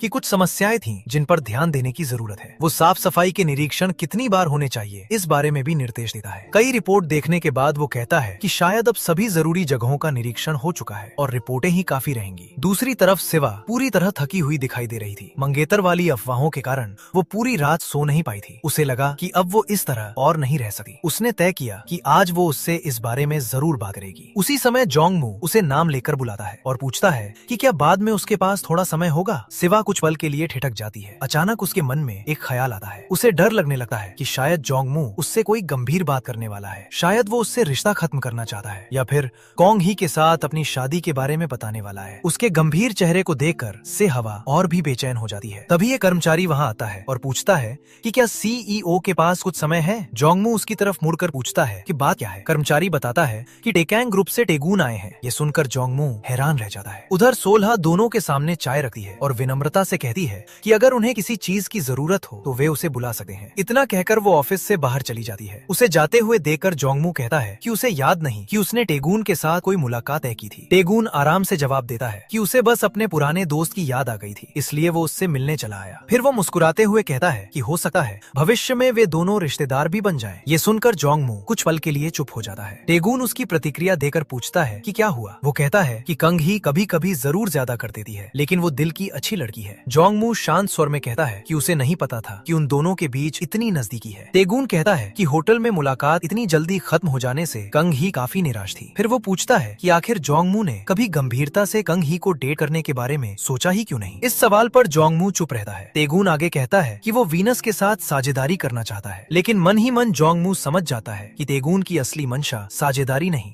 बल्कि वीनस से संबंध बनाना है ताकि प्रतिस्पर्धा से बच सके। टेगून उसे सोच समझकर फैसला लेने की सलाह देता है। वो कहता है कि इससे दोनों कंपनियों का फायदा होगा और चेयरमैन भी निश्चित रूप से इस बात से सहमत होंगे, जब तक कि कोई ऐसी वजह न हो जिसकी वजह से जोंगमू ये प्रस्ताव स्वीकार न कर सके। फिर वो अचानक पूछ बैठता है, क्या वो वजह अभी वाली सेक्रेटरी है। कुछ देर बाद टेगून ऑफिस से बाहर निकल आता है। उसका सचिव पूछता है कि क्या वो जाने से पहले थोड़ा इधर उधर देखना चाहता है, लेकिन टेगून मना कर देता है और कहता है कि इसकी कोई जरूरत नहीं है। ऑफिस के बाहर सिगरेट पीते हुए वो सोचता है कि सब कुछ बिल्कुल उसी तरह हुआ जैसा उसने पहले से सोचा था। उसे जोंगमू का वो चेहरा याद आता है जब उसने उससे ये बात छेड़ी थी। वो मन ही मन सोचता है कि आखिर वो कब तक खुद को शांत रख पाएगा। उसे जोंगमू की वो बात भी याद आती है जब उसने कहा था कि लगता है टेगून की दिलचस्पी मिस सोलहा में है, लेकिन अफसोस उसका पहले से ही एक बॉयफ्रेंड है। उस समय टेगून ने पूछा था कि क्या सच में ऐसा है। उसे याद आता है कि पूरी बातचीत के दौरान जोंगमू कितना शांत दिखाई दे रहा था। वो सोचता है कि स्कूल के दिनों में भी जोंगमू ने उसे कभी खुद से ऊपर नहीं होने दिया था और आज भी कुछ नहीं बदला। वर्तमान में टेगून सोचता है कि जल्द ही टेकैंग डिपार्टमेंट स्टोर खुलने वाला है। अगर वो परिवार का हिस्सा बनकर संबंध नहीं बना सका तो उसे कोई दूसरा रास्ता अपनाना होगा। उसी समय उसके फोन पर एक संदेश आता है कि विदेश से आने वाला सामान सुरक्षित पहुंच गया है। टेगून शांत स्वर में आदेश देता है कि अभी के लिए उसे कार की डिक्की में ही रहने दिया जाए। किम सोंगचन उसे बताता है कि वीनस के चेयरमैन को अभी तक इस बात की कोई जानकारी नहीं है। ये सुनकर टेगून मुस्कुराता है और कहता है कि अगर ये खबर फैल जाए कि वीनस के सीईओ जोंगमू ने अपनी मंगेतर को धोखा देकर अपनी सेक्रेटरी के साथ रिश्ता बनाया है तो ये कितनी शानदार हेडलाइन बनेगी। उसी समय पास से सोलहा यूनशिम को आवाज देती है। दोनों को देखकर टेगून की नजर उनकी तरफ चली जाती है। यूनशिम खुशी से पूछती है कि सोलहा को कैसे पता चल गया कि उसका स्ट्रॉबेरी खाने का मन कर रहा था। वो हंसते हुए कहती है कि सोलहा सचमुच किसी फरिश्ते जैसी है। सोलहा मुस्कुराकर कहती है कि उसने बस पहले ही ये बात नोटिस कर ली थी। फिर वो बताती है कि आज शाम वो जोंगमू के साथ काम के बाद डिनर पर जाएगी। बाहर से मुस्कुराने की कोशिश करने के बावजूद उसके मन में डायरेक्टर ताई की आज की अचानक हुई मुलाकात को लेकर चिंता बनी हुई थी, लेकिन यूनशिम उसका हाथ पकड़कर उसे दिलासा देती है। वो कहती है कि आज रात उसे अपने मन की हर बात ईमानदारी से